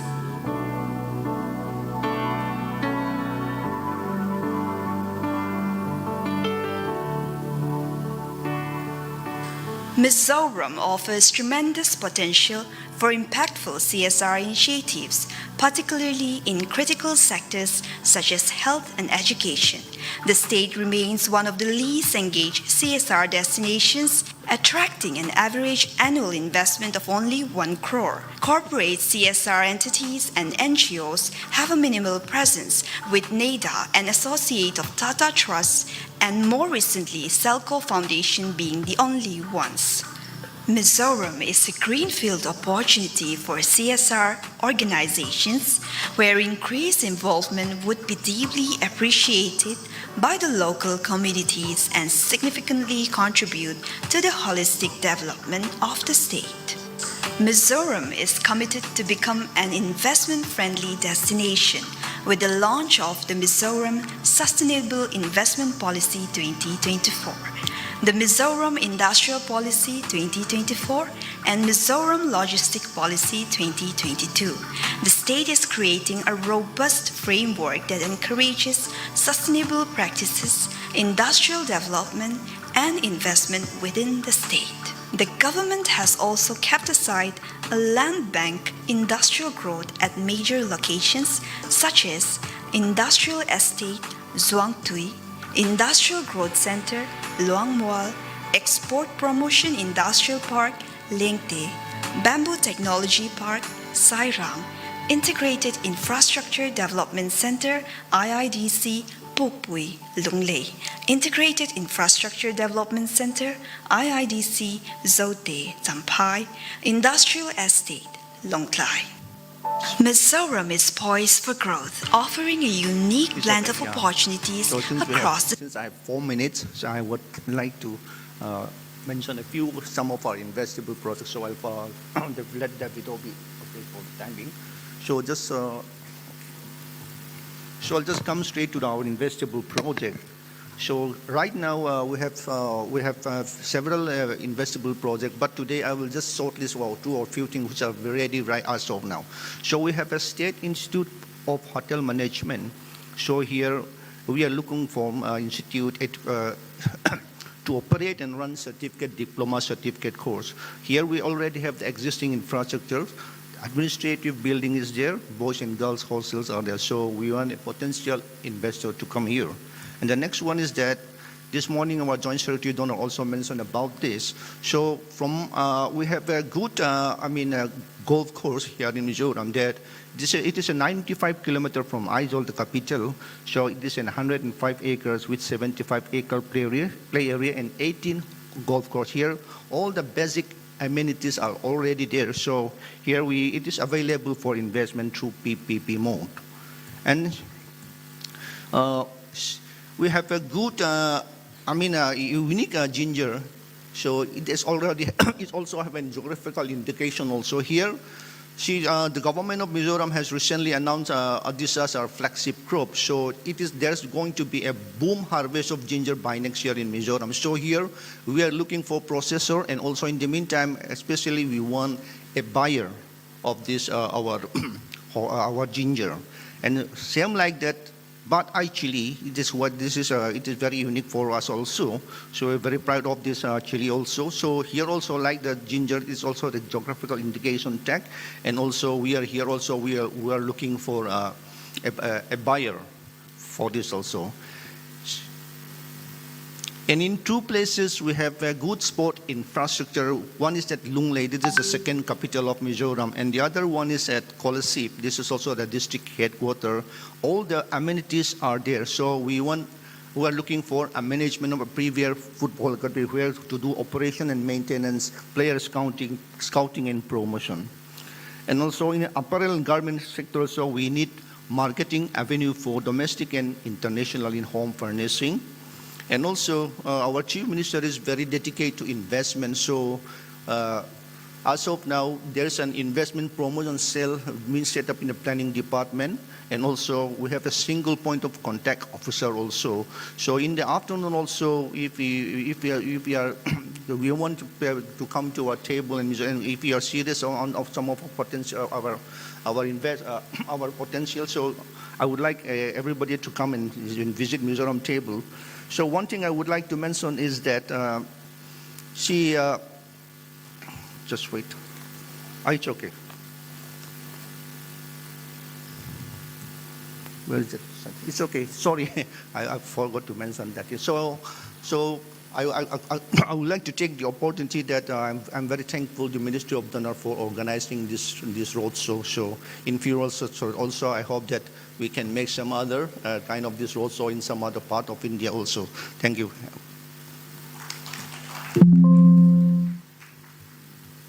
Thank you. Next presentation by Mr. Ramakrishnan, Additional Chief Secretary and Development Commissioner, Government of Nagaland.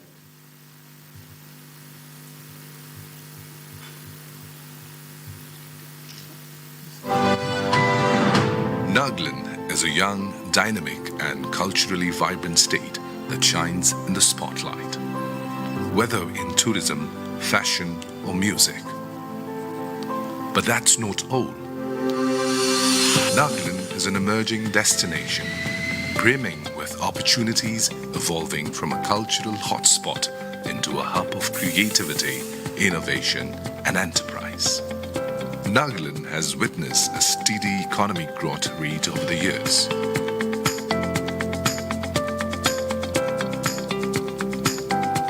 Agriculture remains a cornerstone of our economy and aims to transition from subsistence to a surplus, export-driven market. Strategically positioned as India's gateway to Southeast Asia, Nagaland offers unique access to emerging markets through improved connectivity. With plans underway for the development of National Waterway 101, Nagaland is set to become a vital hub for regional trade and investment. Nagaland is rich in high-value natural resources, from organic pineapples and specialty teas to bamboo, artisanal crafts, and a growing tourism industry. The state is also adopting a balanced mix of technology and indigenous knowledge to enhance productivity and sustainability. Our aim is to increase export potential through market linkages, delivering products to global markets. Our youthful, dynamic workforce is the engine behind Nagaland's growing startup ecosystem. With a target to establish 500 new startups, from tech to agribusiness, we are laying the groundwork for diverse enterprises and aims to be a model startup leader. Nagaland is committed to developing a skilled and adaptable workforce, as evident from its allocation of 16.1% of the 2023-24 budget to education. As the Investment Promotion Agency of Nagaland, IDAN is here to partner with you in exploring the wealth of opportunities our state has to offer. Come, share our journey towards sustainable growth.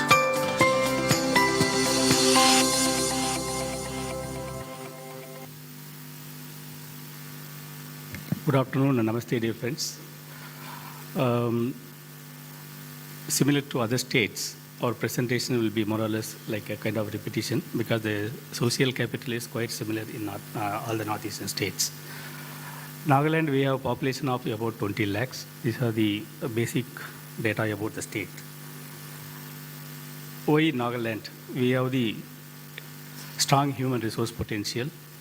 We have a good connectivity by road and rail. We have a lot of untapped natural resources. We have a lot of minerals and forest and rich biodiversity. We have a dedicated agency, IDAN. There is a first setup in Nagaland for promoting investment in the state. We have immense potential for industrialization.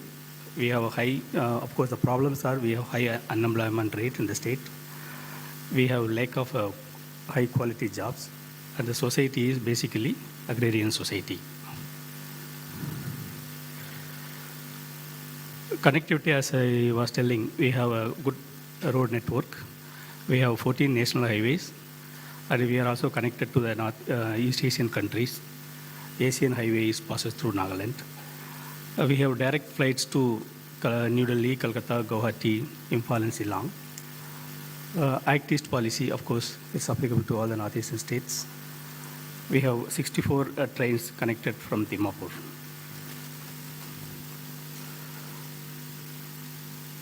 Nagaland is a gateway to Southeast Asia. We have a railway station recently inaugurated in Sukhumvit. The railway line will be connecting up to Kohima near Supsa. We have Dimapur Airport, and we have waterways also. We have a talented human resources.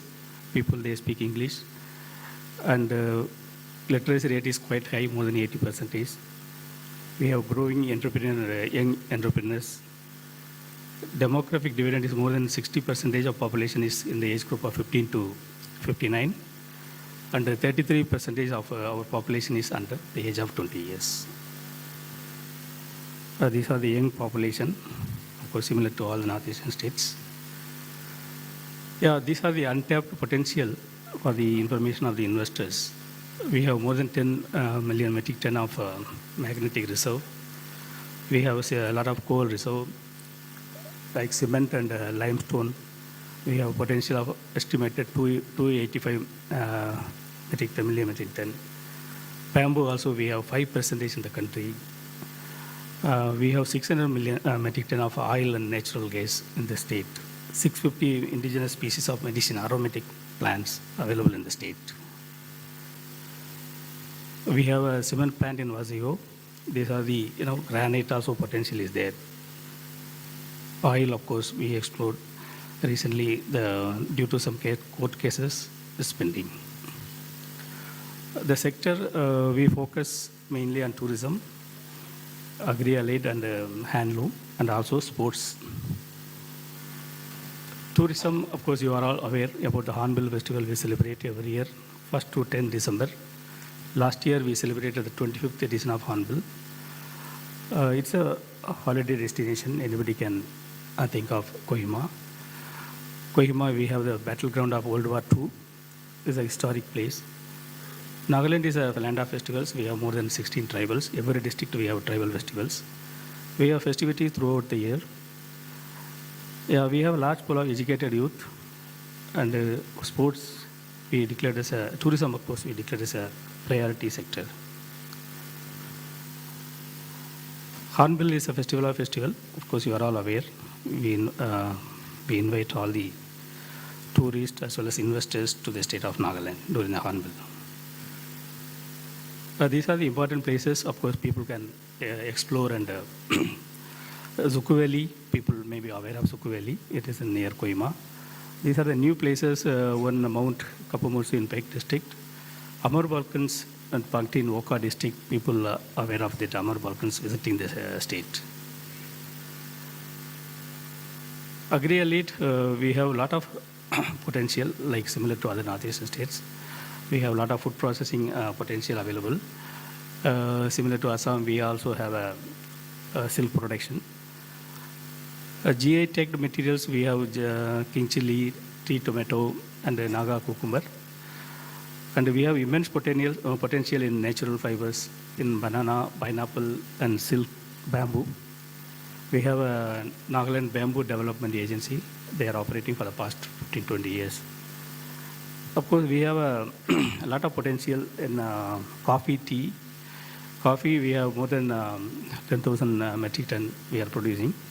Tea also, we have a lot of factories in the foothill area of the state. Organic tea, of course, we are marketing. One village, Konoma, is a tourist village, clean and green village. Naga King Chili, people famous for Naga King Chili, and pineapple also similar to Tripura.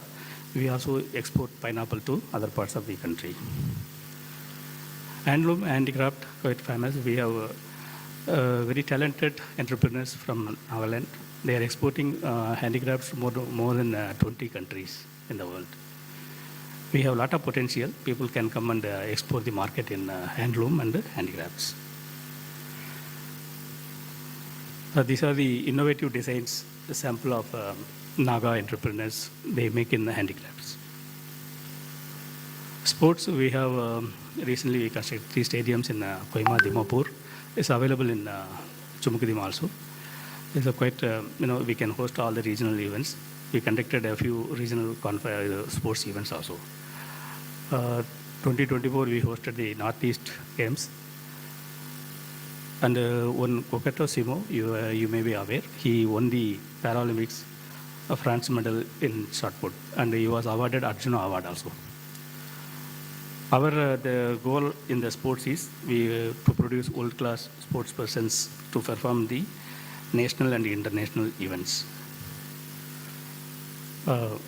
These are the few, the Sohima Cricket Stadium, then some pictures from the events we organized.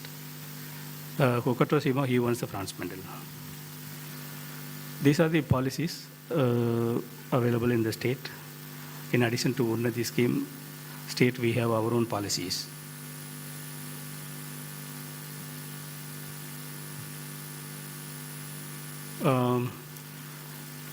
Nagaland, we are planning to establish a new city, satellite city near to Dimapur. It is 20 kilometers from Dimapur. We are planning to start with 300 acres of land. The state government is, they hired a consultant and they are making a master plan.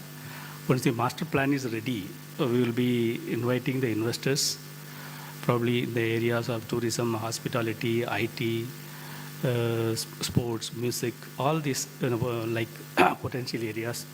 We will be requesting the investors Yeah, even the power production, the thermal or wind energy. We will be requesting the investors to visit Nagaland, and we will be allotting the land to the potential investors. These are the MOUs we signed after the road shows we conducted at different places. Just for a sample. Yeah, these are the MOUs we already signed with the investors. These are the land banks available.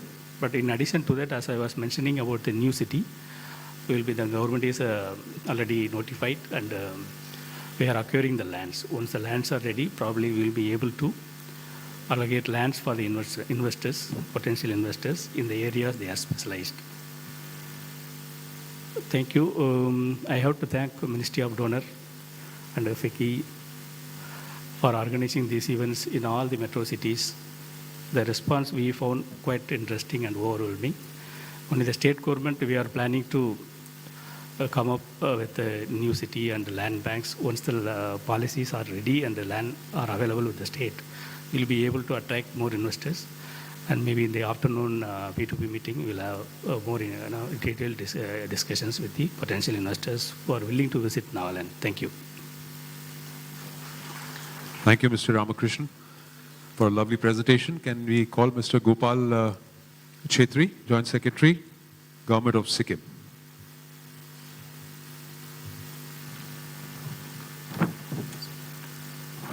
Welcome to Sikkim, a land where breathtaking landscapes and unmatched investment opportunities come together. Explore the Sikkim Industrial and Investment Policy 2024, a transformative initiative crafted to elevate your business in some of the most potential and promising sectors. Dive into our focus areas of sustainable tourism, organic farming and tourism, clean and green energy, green hydrogen, AVGC, XR, animation, VFX, gaming, comics, extended reality, films and media, pharmaceuticals and biotechnology, health and wellness, education, smart cities and real estate, IT and ITs, climate change mitigation, traditional medicine systems, textiles and fashion design, border trade routes and pilgrimage, recreation and entertainment. Ease of doing business has never been simpler.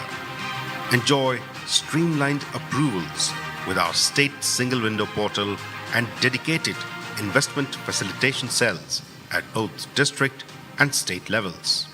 Regulatory simplification.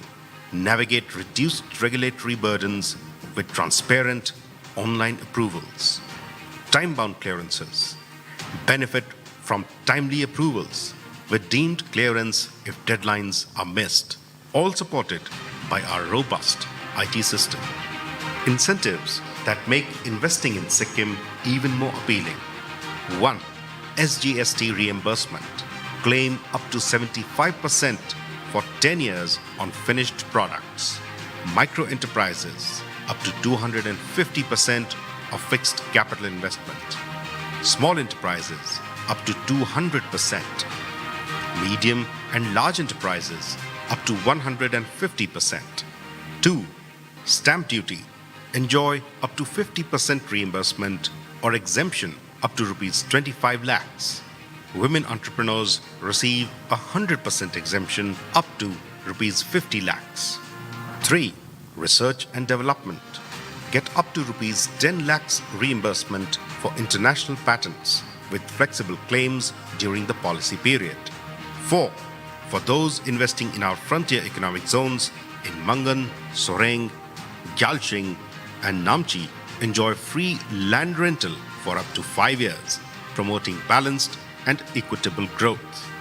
Complementing the state's industrial policy is the Unnati Scheme 2024 of the DPIIT under the Ministry of Commerce and Industries, Government of India, tailored to supercharge. So good afternoon all.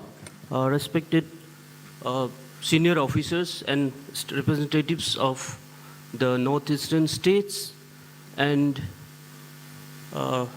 representatives of various business house, respected ladies and gentlemen. That last part was Unnati, which has been already covered several times, so I just skipped the video. That was all. Sikkim, as you know, is a small state with 6 lakhs population, roughly 7,000 square kilometers area, and it has been renowned for the organic, being the only organic state in India. So a short presentation in addition to the video. So state overview, already a small area. The literacy rate is very high, 88%, and the GSDP per capita is the highest in the country, as already mentioned by Joint Secretary M. Donor. And we have the highest honor of having the highest peak in India, that is Mount Kanchenjunga. And it is also a biodiversity hotspot in the Himalayan region.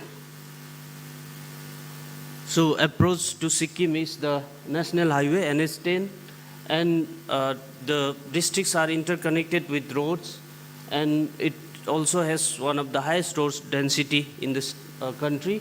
And the nearest airport, Pakyong, is functional, and also Bagdogra is there, which is just 88 kilometers away. And the Sikkim rail project is also likely to be completed within this year, which will directly connect Sikkim with the rest of the country by rail. So we have the enabling infrastructures consisting of education and skill institutes. There are central universities there, state universities, and also private universities, and hospitals are there, and industrial parks has already been earmarked and established, and you might be knowing that Sikkim is already a pharmaceutical hub with about 60 pharma units already functioning there. So coming to the policies, we have the industrial and investment policy. Sikkim single window system operational, Sikkim industrial policy, and also sectoral policy, Sikkim ecotourism policy is there, Sikkim tourism promotion policy, and similarly many policies which are on the pathway EODV, so that the investment can be made without much hassle in these sectors. So the priority sectors of Sikkim are tourism. You can just imagine a state with just 6 lakhs population hosted around 19 lakhs, about 19 lakhs tourists in the year 2022. So it is a green destination, and you know there are KNP, UNESCO World Heritage Site, and adventure tourism and village tourism, homestay tourism. Similarly, agri and horti food processing, like I said, the organic tech has been now certified, and globally Sikkim is known for its organic products. So there is a huge scope in agri, horti and food processing sector. There is large cardamom, ginger, turmeric, dalle chili is a cherry pepper which is available in Sikkim, similar to the chilies which are present in other northeastern states, and kiwi, green pea, others. Similarly, IT and ITES also, we have enabling infrastructure and micro hydro project. There is a potential of about 8,000 megawatt power generation capacity, and pharmaceuticals already I mentioned, and AVGC, gaming, and green hydrogen. These are some of the large scale projects, e-vehicle manufacturing and assembly units, Similarly, semiconductor and microchip manufacturing, hydropower projects, film studio, food parks, and gaming zones. So some other potential areas for investment: heli tourism, directly from Kolkata, Guwahati, Bhutan, and Nepal, IT, ITES, e-vehicles, sports academy, 5-star hotels. So there is a huge demand for in hospitality sector, especially 3-star, 4-star, 5-star hotels.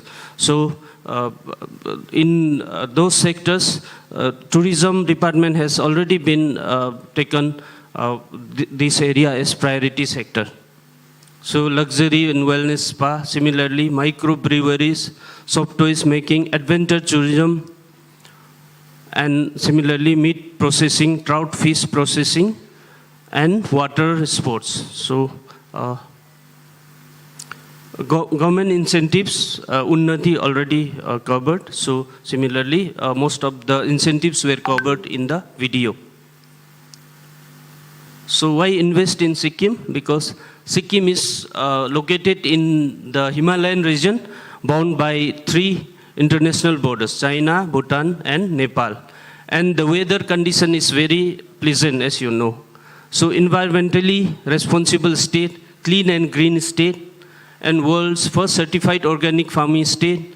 And there are many peaks and glaciers, high hydrogen generation capacity, highest per capita income, and the population, as mentioned already, there is a population of about 74% from 15 to 59 years. So the manpower is readily available.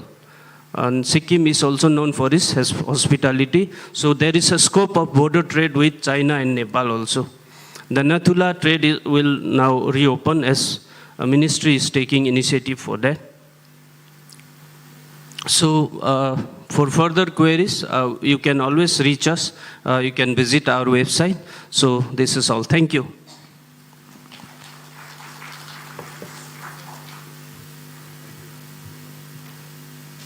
Thank you very much. The presentation, the last one before lunch, I call upon Ms. Vishwasri Boga, Director, Industries and Commerce, Government of Tripura. I had to say it, if I can request you to keep it short. Thank you.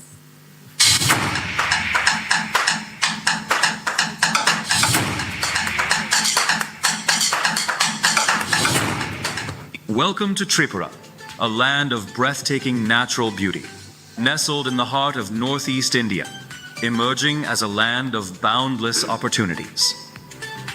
Tripura's strategic location, sharing a long border with Bangladesh, provides a gateway for trade, opening avenues to sea routes and neighboring countries. This geographical advantage fosters connectivity and growth, transforming Tripura into a true economic hub.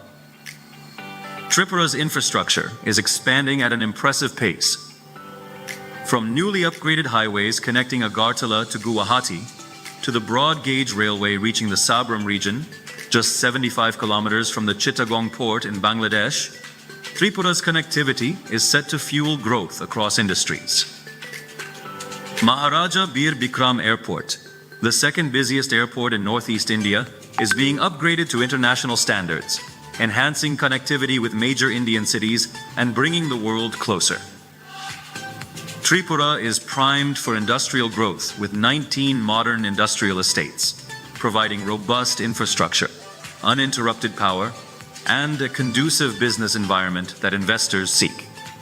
The state's surplus power supply and low tariffs add to its investment appeal. Tripura is India's second largest producer of rubber, with favorable conditions for its cultivation. The state's bamboo diversity has led to innovative products, including internationally recognized bamboo handicrafts and utility items like bamboo tiles, setting industry standards. Tripura's fertile lands produce an abundance of crops: pineapples, oranges, jackfruits, and more. These vibrant harvests provide a foundation for agro-processing industries. Additionally, Tripura's tea is known for its unique quality, with ample potential for industry expansion. The state's emphasis on education has led to a skilled and educated workforce, With top-notch universities, training centers, and medical facilities, Tripura produces professionals who are actively contributing across healthcare, IT, and public services. Beyond its economic prospects, Tripura is a tourist paradise. From lush wildlife sanctuaries and tranquil tea gardens to stunning waterfalls and vibrant cultural heritage, Tripura offers a unique and enriching experience for every traveler. Tripura's investor-friendly policies, efficient single-window clearance system, and proactive leadership create a welcoming environment for businesses. Here, investors find not only opportunities, but also strong support for growth and success. Come, explore the untapped potential of Tripura. Discover a land of beauty, growth, and endless possibilities. Join us in building the future of Northeast India. Tripura is ready. Are you? Good afternoon, everybody. I'll keep my presentation short with only a few slides. So this is the basic statistics. We are one of the smallest states with only 10,491 square kilometers. The important factor is out of the 1,000 kilometers, the border line we have, we share 856 kilometers with Bangladesh. So there's a good scope for cross-country trade. Of course, now the situation is not that good, but we know economy always wins. So in future, the trade with Bangladesh will resume soon, so there'll be huge potential. So there's a lot of infrastructure which we have seen in the film also. I would just like to draw your attention to here. We have 20 industrial estates, including 3 sector-specific zones as well as 1 SEZ, with more than 2,000 acres of land bank, with a lot of facilities within these industrial estates, like the warehouses, the common effluent treatment plants, the roads, the sanitation facilities. We offer a very good infrastructure facilities within the industrial estates. Added to that, we also have the natural gas connection also provided in a couple of these industrial estates in order to promote the green energy. These are the priority sectors, rubber, agar.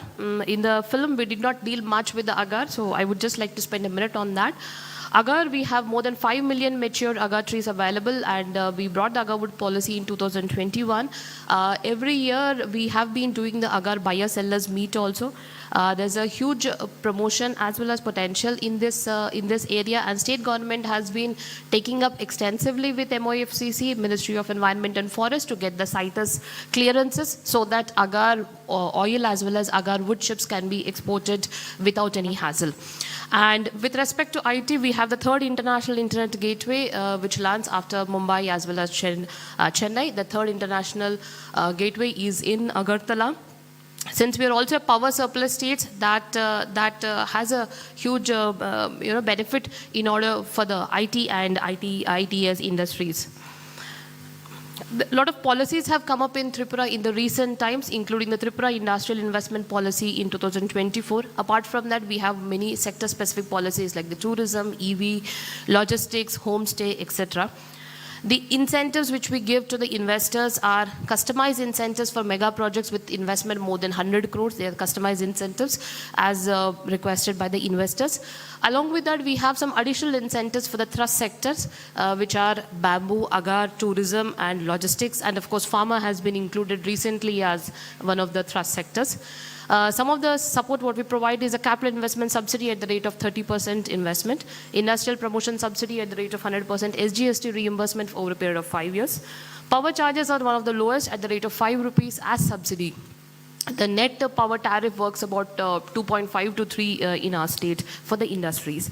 And interest subvention, working capital loans has been given. As we have seen in Unnati, the interest subvention is provided on the term loan, so the state of Tripura is providing on the working capital loans. The transportation subsidy has been recently modified in our cabinet in the month of January, where 30% of transportation cost is being given for both raw materials as well as finished goods also, so that the industrialists who have set up in Tripura will have a equitable platform to play in the mainland also. Apart from that, there are a lot of other incentives, like for example, for obtaining standard certifications, for quality certifications, for participation fairs and exhibitions, export promotion subsidy, etc. Here, these are some of the tourism places which we have. Unnakoti, the bas relief structure, the Nurjanta Palace. So Tripura has one of the, like the royal tourism, I would say, with a lot of palaces in picture. The Dumbur project, which you saw in the film, the last picture which you see is the log huts. So in this Dumbur lake, we have that is spread across about 40 square kilometers, and we have about 48 small islands. One of that islands has been developed by the tourism department with the log huts. So there's an immense potential for the other islands to be developed. We may not even would like to go to Maldives once it is developed. That much potential is there. This video I would not be playing.